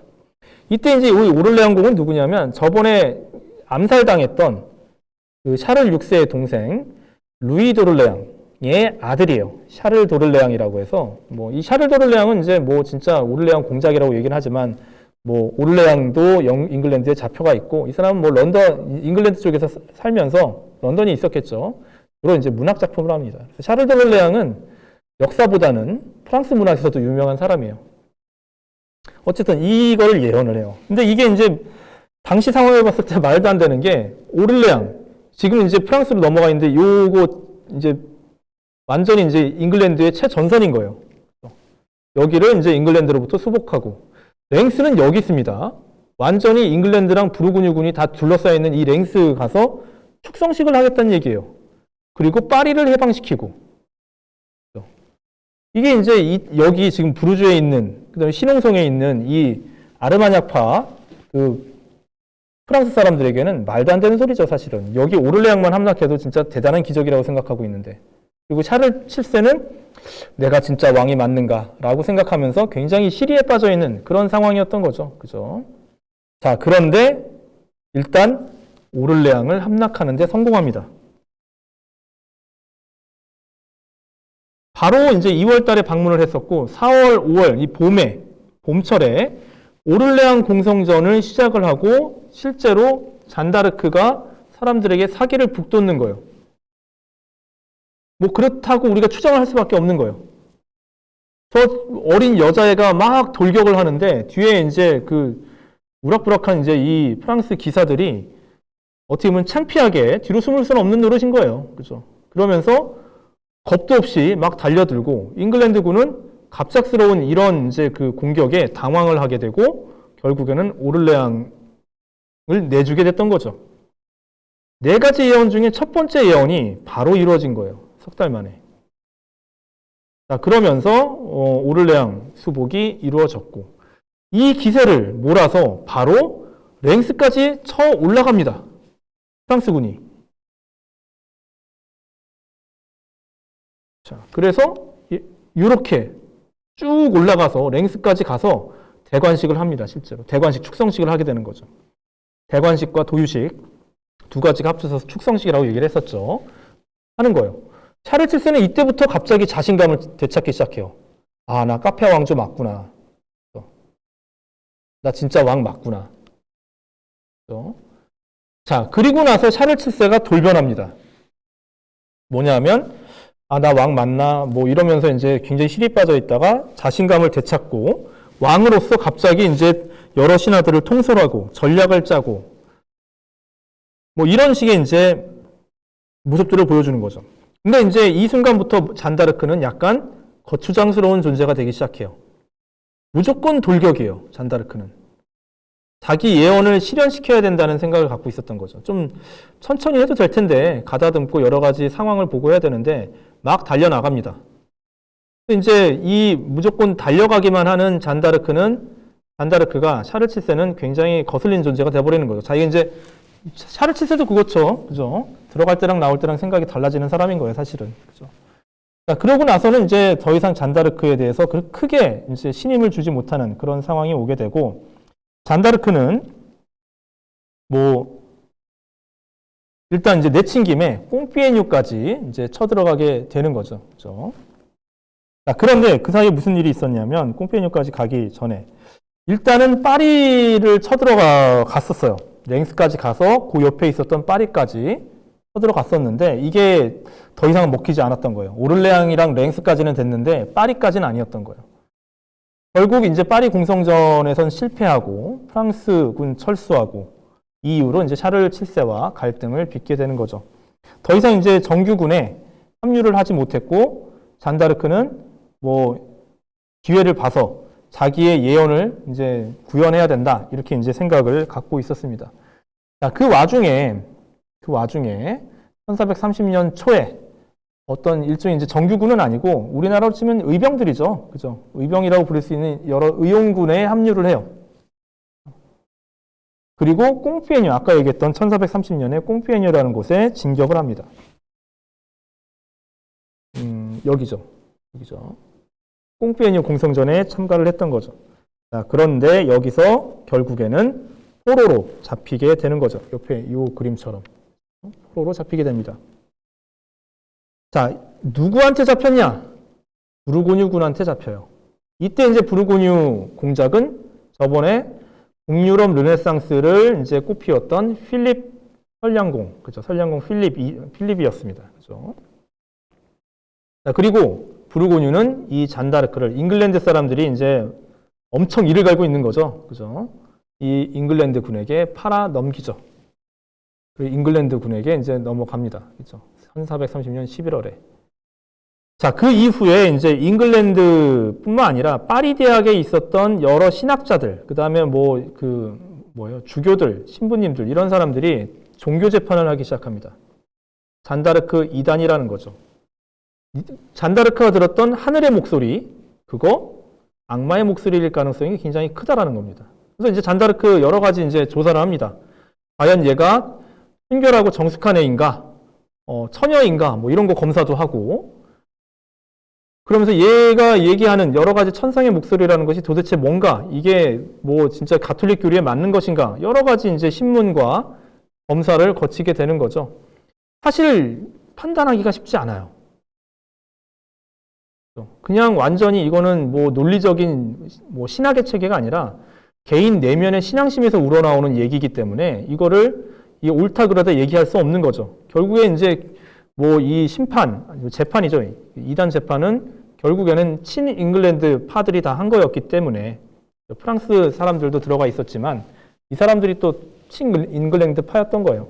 결국에는 이제 잔다르크를 뭐 이단 또는 마녀라고 이제 낙인을 찍고 결국 1431년에 루앙에 가서 이제 하형식을 거행합니다. 루앙이라는 곳에 가면 지금 노르망디의 이제 주도죠.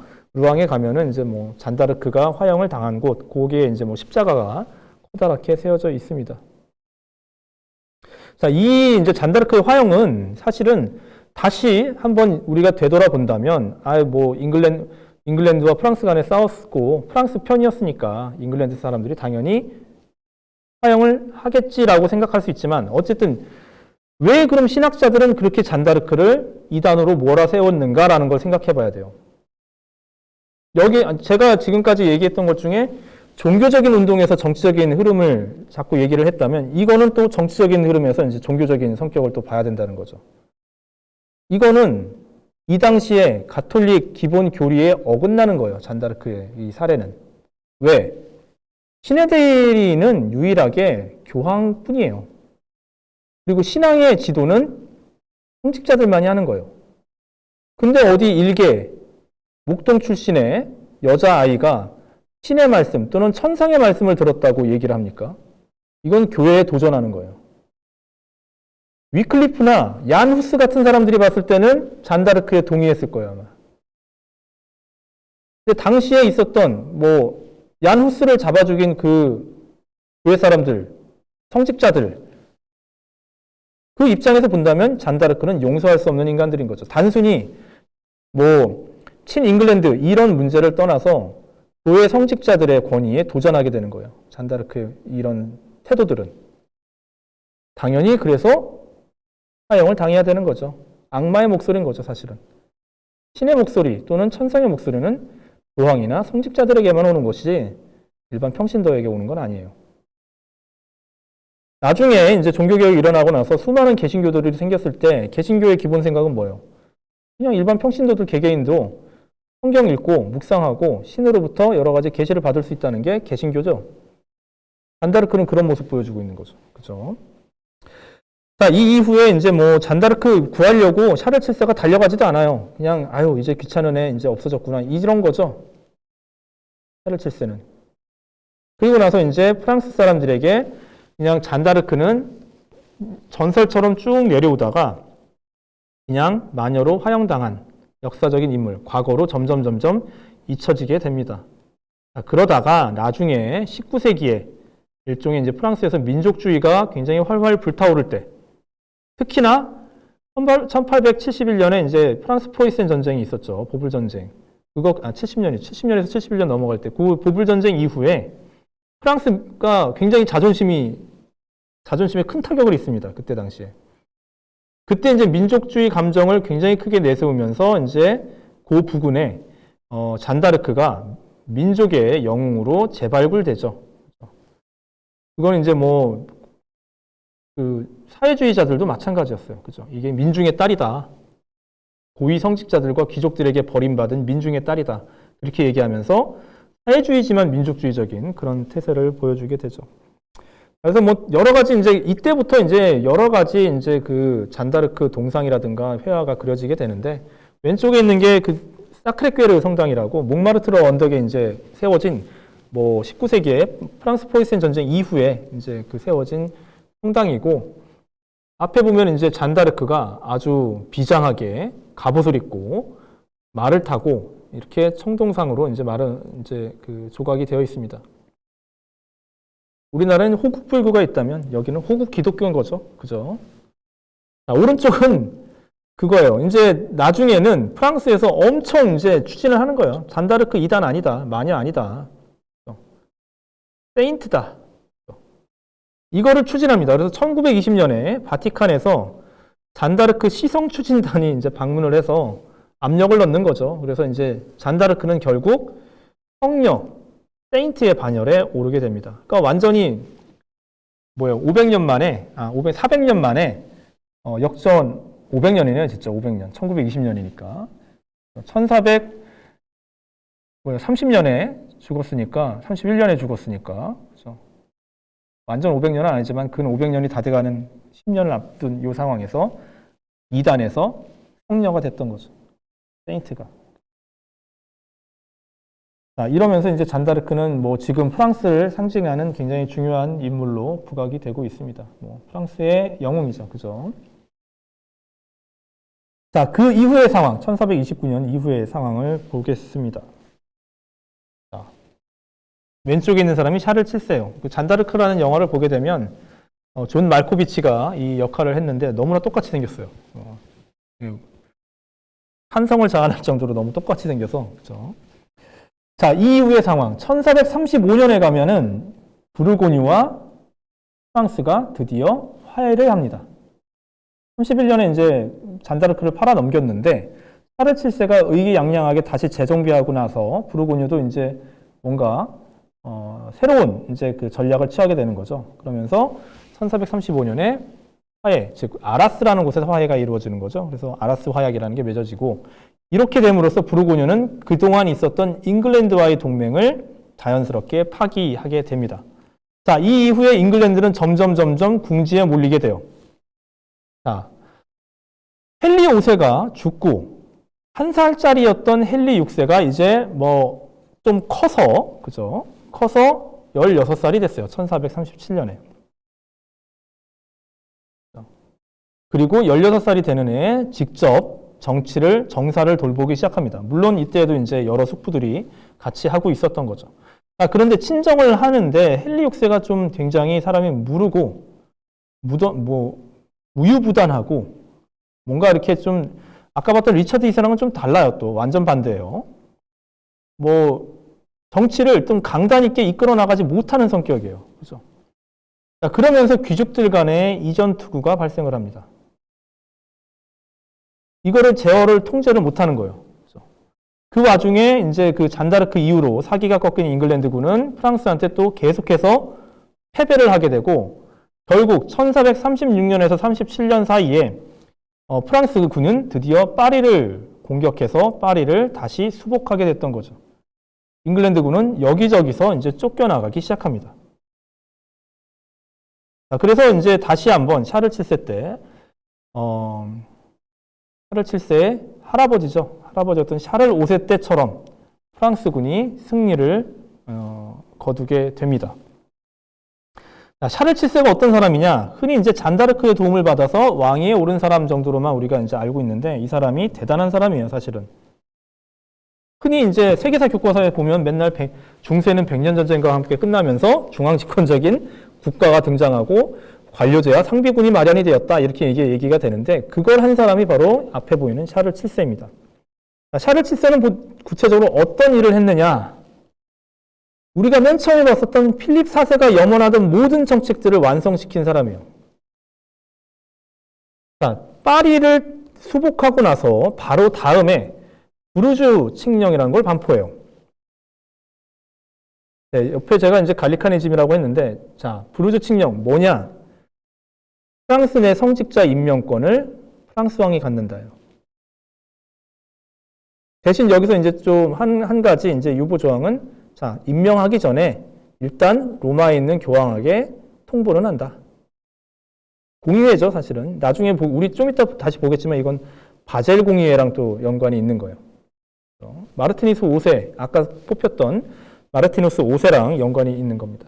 부르주 칙령을 반포해요. 이걸 우리가 갈리카니즘이라고 얘기를 합니다. 프랑스 교회주의죠.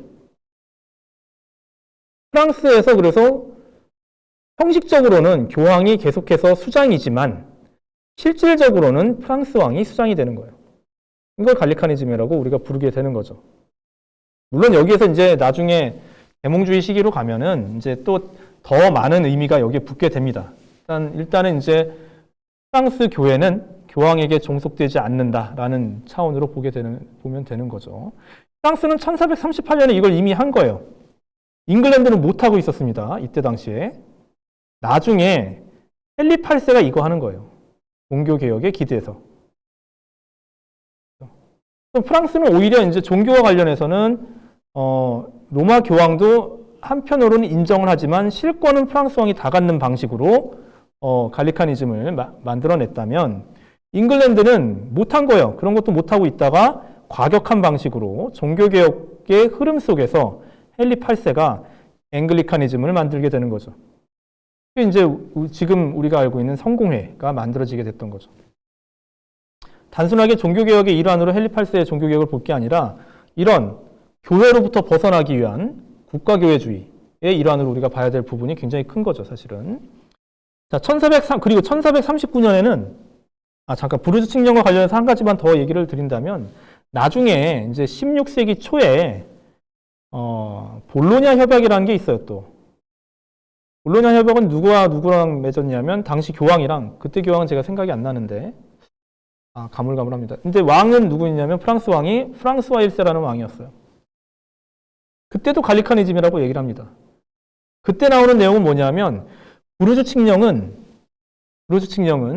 그래도 왕이 성직자를 임명하기 전에 교황한테 통보를 해요, 먼저. 이 사람, 어디 대주교로 뽑습니다. 라고 이제 얘기를 하고 대주교로 하는 건데, 나중에 볼로냐 협약은 뭐냐면, 아예 임명하고 나서 사후 통보하는 거예요.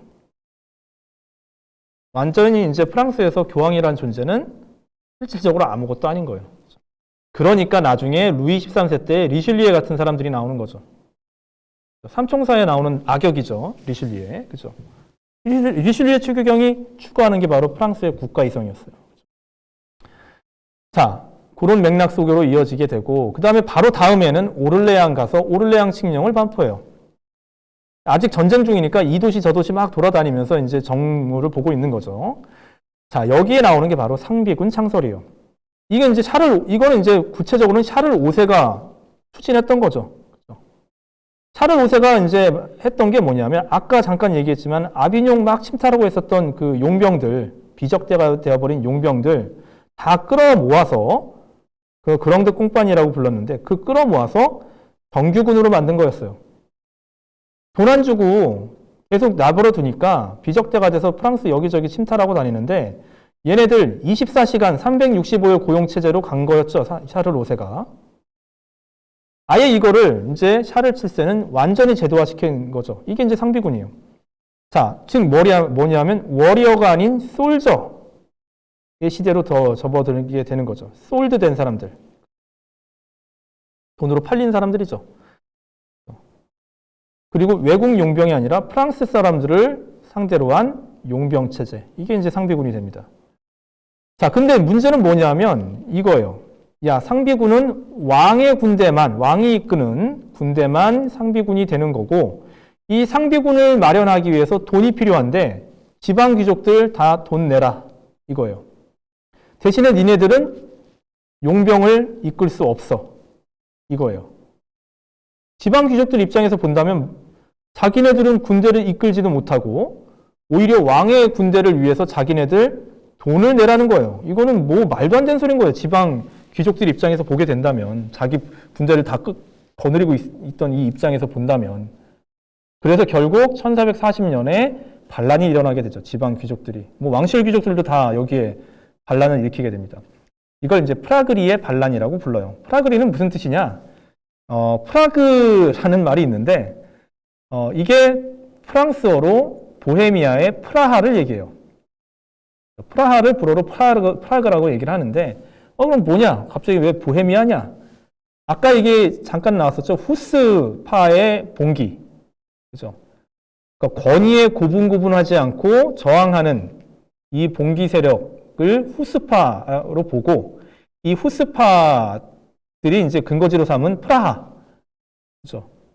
이 프라하 사람들이란 뜻에서 이제 프라글이라고 불렀던 거죠. 권위에 도전하는, 어떻게 보면,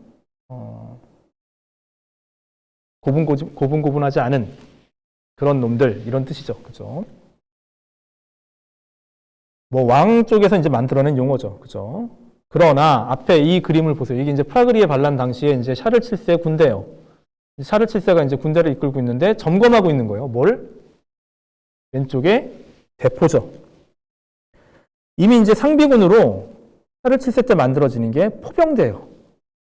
이때부터 해서 나폴레옹 때까지 프랑스는 유럽 전체에 걸쳐서 육상전에서 어마어마한 대포 부대를 이끌면서, 포병대를 이끌면서 강력한 강력한 세력을 이루었던 거죠.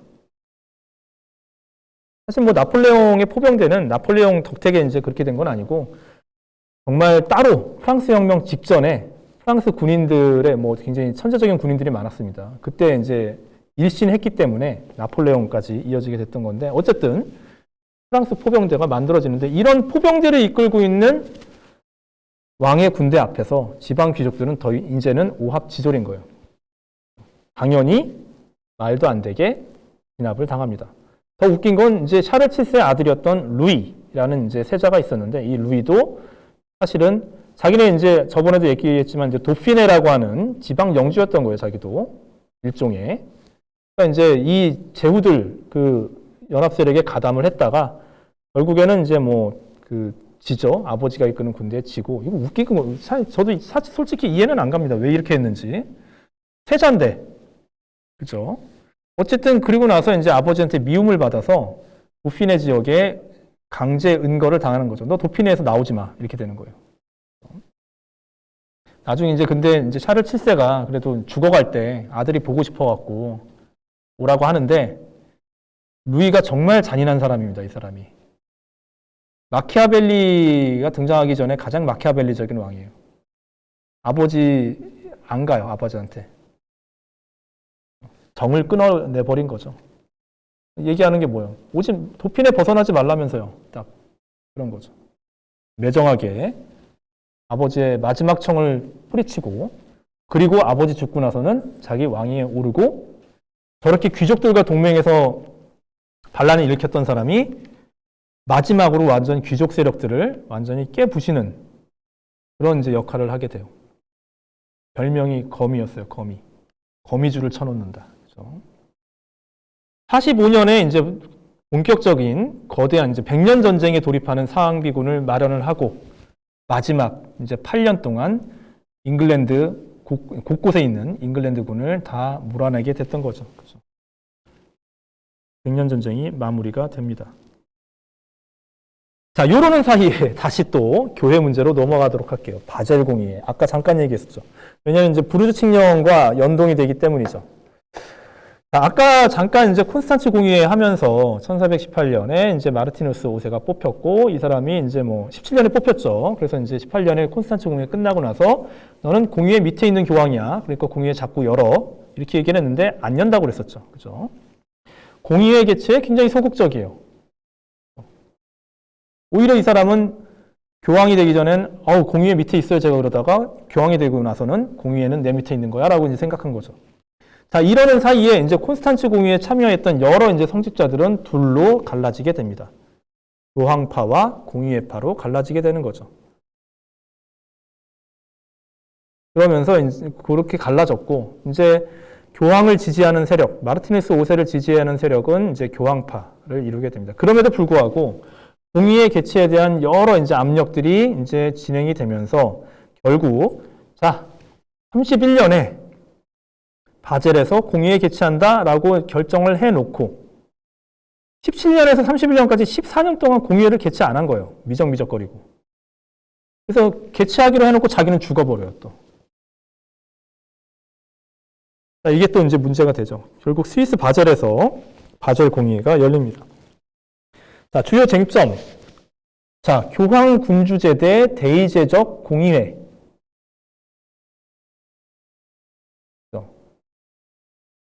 이게 이제 가장 겉으로 드러나는 쟁점이에요. 다시 한번 얘기하지만 교황 이제 절대주의적인 교황권이냐 아니면 공의회에 입각한 의회주의냐 이건데 여기 사실 물밑에 숨어 있는 또 다른 대립 지점은 뭐냐면 보편적인 교황권 대 개별 국가의 군주권의 싸움도 여기 들어가 있는 거죠. 사실은 대의제라고 하는 이 커다란 그 공동체 내에 각국의 군주들도 들어가게 되는 거예요. 그러면서 아까 이 바젤 공의회가 진행될 때 그래서 프랑스가 이때 이제 정신을 차린 다시 이제 기운을 차린 프랑스가 샤를 7세가 아까 얘기했던 부르주 칙령을 획득해낸 거죠. 이 가운데에서. 그죠? 자, 아까 얘기했던 마르티누스 5세는 죽었어요. 그러니까 마르티누스 5세 죽고 새롭게 에우게니우스 4세, 아까 잠깐 실수로 제가 얘기했던 사람인데 에우게니우스 4세가 새로운 교황으로 선출이 됩니다. 이 사람 마르티누스 5세랑 똑같아요. 12월에 바젤 공의회 해산시키려고 합니다. 그랬더니 이제 지기스문트라든가 샤를 7세 이런 사람들이 압력을 넣죠. 어딜 무슨 해체를 해, 뭐 해산을 해 라고 하면서 압력을 넣습니다. 바젤 공의회는 꽤 길게 이어졌죠. 31년에서 49년까지. 어떻게 하면, 왜냐하면 공의회파는 바젤에 남아서 자기네들끼리 개혁 작업하려고 하는데 교황은, 즉 에우게니우스 4세는 또 빠져나와서 이탈리아의 뭐 어디에요? 페라라라든가 피렌체 가서 자기네들 파끼리 따로 모여서 또 공의회 또 열어요. 굉장히 그래서 혼란스러운 이제 모습들을 보여주게 되는 거죠. 어쨌든 간략하게 정리를 하면 공의회파 성직자들은 에우게니우스 4세를 비판을 하고 그러면서 너는 우리가 만드는 공의회 밑에 있는 행정관료에 불과해 이렇게 다시하게 얘기했고 이 사람들이 교황의 이제 그 교황과의 불화에도 불구하고 지속이 돼 이렇게 이제 이 운동을 지속할 수 있었던 이유는 샤를 7세나 아니면 지기스문트의 지지가 있었기 때문이죠. 결국 이 상황에서 에우게니우스 4세가 굴복을 합니다. 자, 그래서 일단은 공의회파가 승리를 거뒀는데 공의회파 내부에서 또 이제 에우게니우스 4세에 대해서 이렇게 이제 굴복하고 들어온 에우게니우스 4세에 대해서 아주 어떻게 보면 급진적으로 교황을 몰아붙여 세웠던 세력이 있는가 하면 자, 이렇게 굴복하고 들어왔는데 이제 좀 적당히 좀 합시다 라고 하는 공의회파가 있어요. 그러니까 급진파와 온건파로 나뉘는 거예요. 공유의 파 내에서도. 아예 교황을 없애버리려고 했어요. 급진파는. 교황이란 직위 자체를. 그럼 온건파는 야 그렇다고 교황이란 직위를 없애면 어떡해? 이렇게 되는 거죠. 자, 급진파의 대표적인 사람이 아까 콘스탄츠 공유회 때 나왔던 프랑스의 성직자 장 제르송이라는 사람이에요. 자, 이렇게 얘기한다면 여러분들이 생각할 때 장 제르송은 의회주의자인가 보다. 아닙니다. 공의회 부분에 있어서는 의회주의자고 이 사람이 프랑스에서는 샤를 7세의 절대주의 왕권을 지지했던 사람이에요. 그러니까 뭐예요? 리슐리에처럼 프랑스의 국익을 위해서 활동하는 사람인 거죠. 그렇죠? 온건파, 급진적인 입장에 반대하고 이제 결국에는 예전 구교황파랑 같이 만나게 되는 거죠. 이때 당시 이제 이 온건파를 대표했던 사람이 독일의 신학자였던 니콜라우스 쿠자누스입니다. 앞에 보이는 사람이에요. 그렇죠? 그리고 공교롭게도 여러분들이 뭐 서양 철학사를 보게 된다면 14세기에 뭐 신학자 또는 철학자라고 하는 사람이 어마어마하게 나오는데 15세기에는 이런 혼란한 상황에서 대표적인 철학자라고 할 만한 사람, 신학자라고 할 만한 사람이 거의 없어요. 근데 딱 2명 나옵니다. 장 제로성과 쿠자누스예요. 이것도 참 재밌죠. 그죠? 정치적으로는 공의회 운동을 둘러싸고 서로 대립하던 관계였습니다. 그죠? 자, 결국 37년에 에우게니우스 4세랑 온건파, 그죠? 온건파가 페라라로 갑니다. 아까 얘기했다시피 페라라 뭐 이런 데로 간다고 했었는데 페라라로 가서 바젤의 공의회 급진파에 저항해서 페라라 공의회를 천명했던 거죠. 자, 그리고 여기에서 야, 우리 이러고 있을 때가 아니야. 동로마 제국 봐봐. 큰일 났어. 라고 이제 현실 자각을 합니다. 오스만 티르크, 오스만 제국에 맞서서 우리 단합해야 돼. 라고 이제 얘기를 하죠. 그죠? 실제로 참 재밌는 게 프랑스랑 잉글랜드랑 이렇게 100년 전쟁을 하고 있는 상황에서도 일부 프랑스 귀족들은 또 이렇게 개별적으로 오스만과 싸우기에 십자군 비슷한 거 나갑니다. 최근에 이제 맷 데이먼이 나오는 100년 전쟁을 배경으로 하는 영화가 개봉이 될 예정인데 그런 상황들을 담고 있어요. 사람들도. 그렇죠? 마지막 결투였다고 얘기를 하죠. 법적인 결투. 그죠? 물론 그 이후에도 결투는 있습니다. 프랑스에서. 마지막 결투는 20세기 초까지 있었어요. 그죠? 근데 다 불법이었죠. 법적인 결투를 얘기하는 거죠.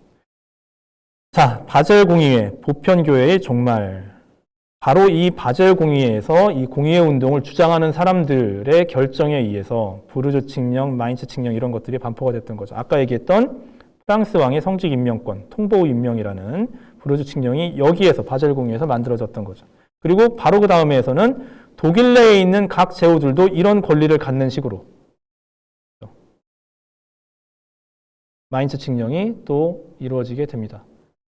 이 마인츠 칙령은 또 뭐로 이제 나중에 연결이 되냐면, 이제 100년 전쟁 넘어가는 일이지만, 종교개혁 당시에 1555년에 아우크스부르크 화의라는 것이 맺어졌을 당시에 루터파로 개종할 것인가 아니면은 가톨릭을 유지할 것인가 그 결정은 그 각 지역의 제후들이 한다. 그 권한의 어떤 기본이 되는 것들이죠. 그죠? 지금 우리가 생각할 때는 종교는 개인이 자유롭게 선택해야 되는 거 아니야? 종교의 자유 이런 거 얘기하지만 이때 당시 구체제, 뭐 루이 14세 때까지 마찬가지예요. 종교의 결정권은 군주한테 있는 거예요. 하나의 군주, 하나의 신앙이에요. 그리고 이 테마는 유스티니아누스 법전에 나오는 거예요. 그래서 그게 당연한 거였어요. 아니 군주가 믿는 종교를 믿어야지 사람들이 자기 멋대로 자기 신앙을 결정한다고? 그거는 아나키에 가까운 생각이에요. 이때 사람들의 입장에서 본다면. 루이 14세가 퐁텐블로 칙령 반포에서 낭트 칙령 철회한 건 그 마인드에 입각해 있는 거고 당시 사람들 입장에서 봤을 땐 그게 아주 당연한 조치였던 거예요. 자, 그리고 이제 바젤 공의회에서는 이제 또 에우게니우스 4세랑 맞서고 있었기 때문에 대립교황인 펠릭스 5세라는 사람을 선출합니다. 펠릭스라는 것은 이제 행운이란 뜻이죠. 그죠? 각 군주들의 이해관계 속에서 그러나 더 이상 지지를 받지 못하게 됩니다. 왜냐하면 아까 이제 샤를 7세랑 지기스문트가 부르주 칙령이랑 마인츠 칙령 획득하고 나선 더 이상 공의회 운동 지지하지 않아요. 알아서 해. 그러면서 이제 자기네들 다 빠져나갑니다. 손 뗍니다. 자기네들 이득을 획득하고 나서는. 그러니까 이제 펠릭스 5세는 이제 완전히 붕 뜬 거죠. 그리고 1449년에 사퇴를 하게 되는 거죠. 그럼 이제 공식 교학은 결국 에우게니우스 4세로 이후로 이어지게 됩니다. 자, 결국 이렇게 해서 그러면은 공의회 운동은 실패한 게 된 거고, 이상은 좋았지만 현실적인 결과는 이른바 부르조 칙령과 마인츠 칙령으로 끝나게 됐던 거예요. 그리고 어떻게 보면 교황권의 승리라고도 또 볼 수 있어요. 공의회에 대해서. 결국에는 에우게니우스 4세가 교황직을 유지했으니까. 자, 근데 교황이 이제는 더 이상 예전의 교황이 아닌 거죠. 서유럽 전체에 대해서 어떤 보편적인 영적 지도권을 갖고 있는 교황권이 아니라 이탈리아 중부지방의 한 군주에 불과하게 돼요. 교황이란 존재는. 자, 그런 점에서 이제 바젤 공의회를 얘기를 할 수 있을 것 같습니다. 자, 그래서 1460년대 유럽이에요. 그죠? 붉은색으로 가운데 있는 게 이제 부르고뉴 공국. 이제 뭐 공작령인데 사실은 그죠? 나라 국자를 붙이는 건 이제 우리나라 사람들 때문에 국자를 붙이게 되는 거고, 요 세력이 마지막으로 이제 프랑스랑 이제 갈등을 빚게 되는 거죠. 마지막 공작이었던 이제 샤를과 아까 얘기했던 샤를 7세의 아들 루이, 이 둘 간의 이제 전쟁이 마지막으로 프랑스에서는 남게 됩니다. 요거는 이제 다음 시간에 우리가 볼 예정이에요. 자, 잉글랜드. 그죠? 잉글랜드에서는 시간이 많이 다 돼가네요. 잉글랜드에서는 이제 바로 다 이제 뭐 100년 전쟁 밀리고 나서, 그죠? 프랑스 땅에는 깔레만 남게 돼요. 깔렛이 1347년 초에 에드워드 3세가 점령했었던 항구 도시 깔레만 남겨놓고 모두 다 프랑스에서 땅을 상실하게 되는 거죠. 그죠? 자, 아까 그 조금 했던 오스만, 초록색으로 칠해진 거대한 세력으로 성장을 했죠. 그죠? 이 노란색은 아직 이제 맘루크 왕조가 있는 거죠. 아직 그리고 카스티아, 아라곤 따로따로입니다. 그죠? 자, 마지막 종전 얘기를 하겠습니다. 1454년 7월 가스티용 전투라는 게 벌어져요. 아까 이제 그 지도를 보게 된다면 이쪽, 여기입니다. 이쪽 지역입니다. 보르도 지역이었던 가스티용에서 마지막 전투가 벌어지고, 여기에서 샤를 7세의 상비군은 잉글랜드군을 몰아내는 거죠. 그죠? 프랑스 깃발이 높이 날리고 있고 잉글랜드군이 다 이제 처참하게 죽어 있는 상황입니다. 자, 그리고 완전히 잉글랜드는 프랑스에서 쫓겨나게 돼요. 뭐 깔레가 있긴 하지만. 자, 여기서 이제 웃기다고 얘기하나요? 좀 되게 황당한 일이 벌어지죠. 헨리 6세가 충격을 받습니다. 그래서 정신병이 발발해요. 자, 헨리 6세의 할아버지, 외할아버지죠. 가 샤를 6세였어요. 우리가 알 수 없죠. 그죠? 정신병이 왜 이렇게 일어났는지 지금 뭐 알 수가 없는 상황입니다, 사실은. 그냥 뭐 이 병력을 이어받았을까라고 추측을 해볼 수 있는 거죠. 정신병도 유전이 되나? 뭐 이렇게 이제 생각해 볼 수 있는데, 뭔가 뭐 그런 정신병에 취약한 어떤 신경구조를 가질 수는 있겠죠, 유전적으로. 샤를 6세도 극도의 긴장감 속에서 누가 나를 암살할지도 모른다, 이런 이제 극도의 긴장감 속에서 정신착란 증세를 보였던 거고, 헨리 6세도 이렇게 전쟁에서 완패하고 나서 완전히 정신이 나갑니다. 자, 우리가 이제 여기서 또 잉글랜드랑 프랑스의 차이점을 볼 수 있어요. 프랑스에서는 왕이 미쳐도 신성한 혈통이기 때문에 왕을 내쫓지 않습니다. 자기네들끼리 내전은 벌여도. 잉글랜드. 야, 미쳤으면 왕이 제정신으로 통치를 할 수 있겠어? 쫓아내죠. 잉글랜드 사람들이 훨씬 상식적이죠. 쫓아냅니다.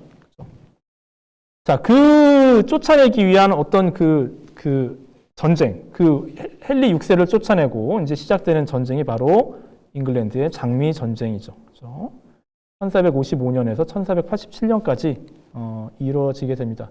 이때 이제 헨리 5세를 완전히 쫓아내게 되고, 본격적으로 왕위를 확고하게 했었던 이제 요크 가문의 에드워드 4세가, 이거는 이제 그냥 전투로만 이제 밀려나간 거고, 다시 루이 11세를 만나서 삐끼니 조약을 맺습니다. 실질적인, 현실적인 종말은 동전은 1453년이고, 외교적으로 협약을 통해서 조약을 맺어서 이제 마무리를 완전하게 했던 건 1472년에 키니 조약이 되는 거죠. 그죠? 뭐 우리나라로 얘기하면 1953년에 한국전쟁 끝났지만 요거는 아직 이루어지지 않은 거랑 똑같은 거죠. 우리나라 상황에서 보게 된다면. 그죠? 하지만 뭐 실질적으로 무력 사태는 53년에 끝난 거예요. 그죠? 53년 7월에. 자, 이렇게 되면서 이제 백년 전쟁은 실질적으로 모두 끝나게 되고, 그죠? 프랑스에서는 어마어마하게 강력한 왕권이 확립이 되고, 잉글랜드에서는 또 내분으로 이제 치닫게 되는 상황이 이제 이루어지게 됩니다. 사실은 제가 혹시 몰라서 장미전쟁 부분까지 준비를 해왔는데, 오늘 시간이 딱 됐습니다, 지금. 그죠? 9시 10분이고, 1시간 40분 동안 이제 강의가 이루어져서, 장미전쟁 부분은 다음 시간에 이제 백년전쟁 이후의 상황을 또 우리가 살펴볼 예정이기 때문에 그 7강으로 넘어가서 살펴보겠습니다. 자, 오늘 강의는 여기서 마치고 이제 질문을 받도록 하겠습니다.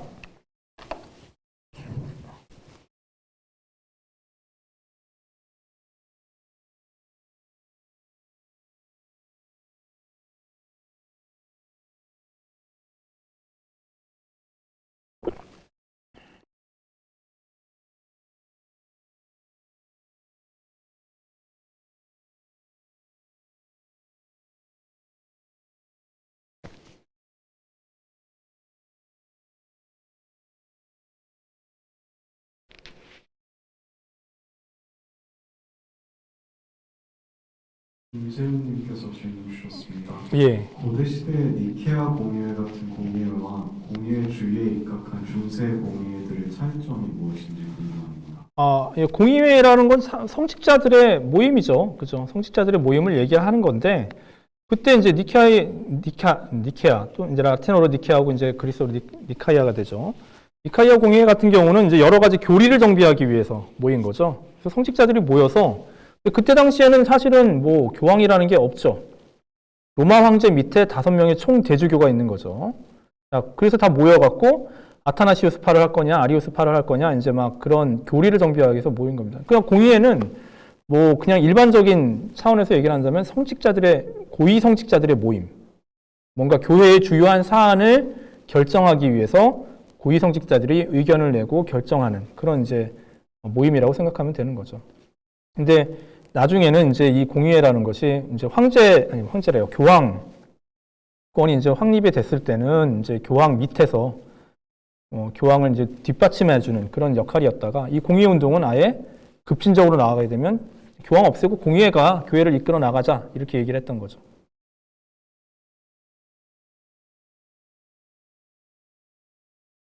때마다 이제 그 성격과 역할이 달라지게 되는 거죠.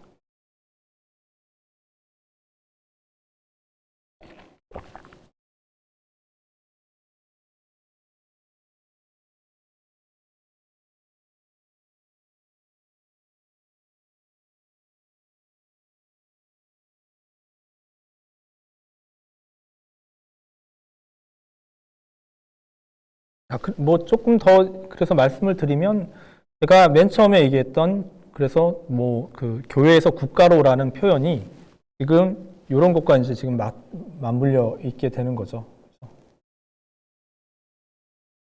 다음 시간에 본격적으로 얘기를 하겠지만 더 이상 종교는 사람들에게 질서와 평화를 가져다 주는 그런 영역이 아니게 돼요. 특히 교회는. 나중에 이제 곧 이어서 이제 이게 1453년이고 1517년 되면 이제 종교개혁이 일어나게 되는 거죠. 수많은 종파들, 종교는 정치 세력의 하위로 들어가게 되면서 오히려 폭력 사태를 일으키는 주 원인이 돼요. 오히려 이제 중세에는 10세기, 11세기에는 수많은 이제 그 세속 권력자들이 뭐 여기저기서 이제 난투극을 벌이니까 이 사람들을 제어하면서 니네들 자꾸 그렇게 싸우면은 지옥 간다.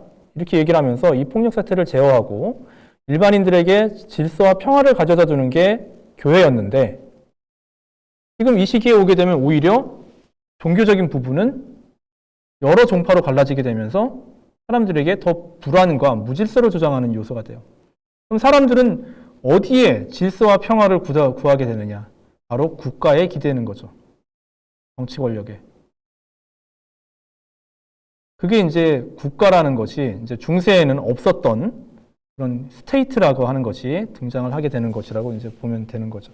그 스테이트라는 그 부분은 다음 시간에 또 정확하게 더 얘기를 하겠습니다.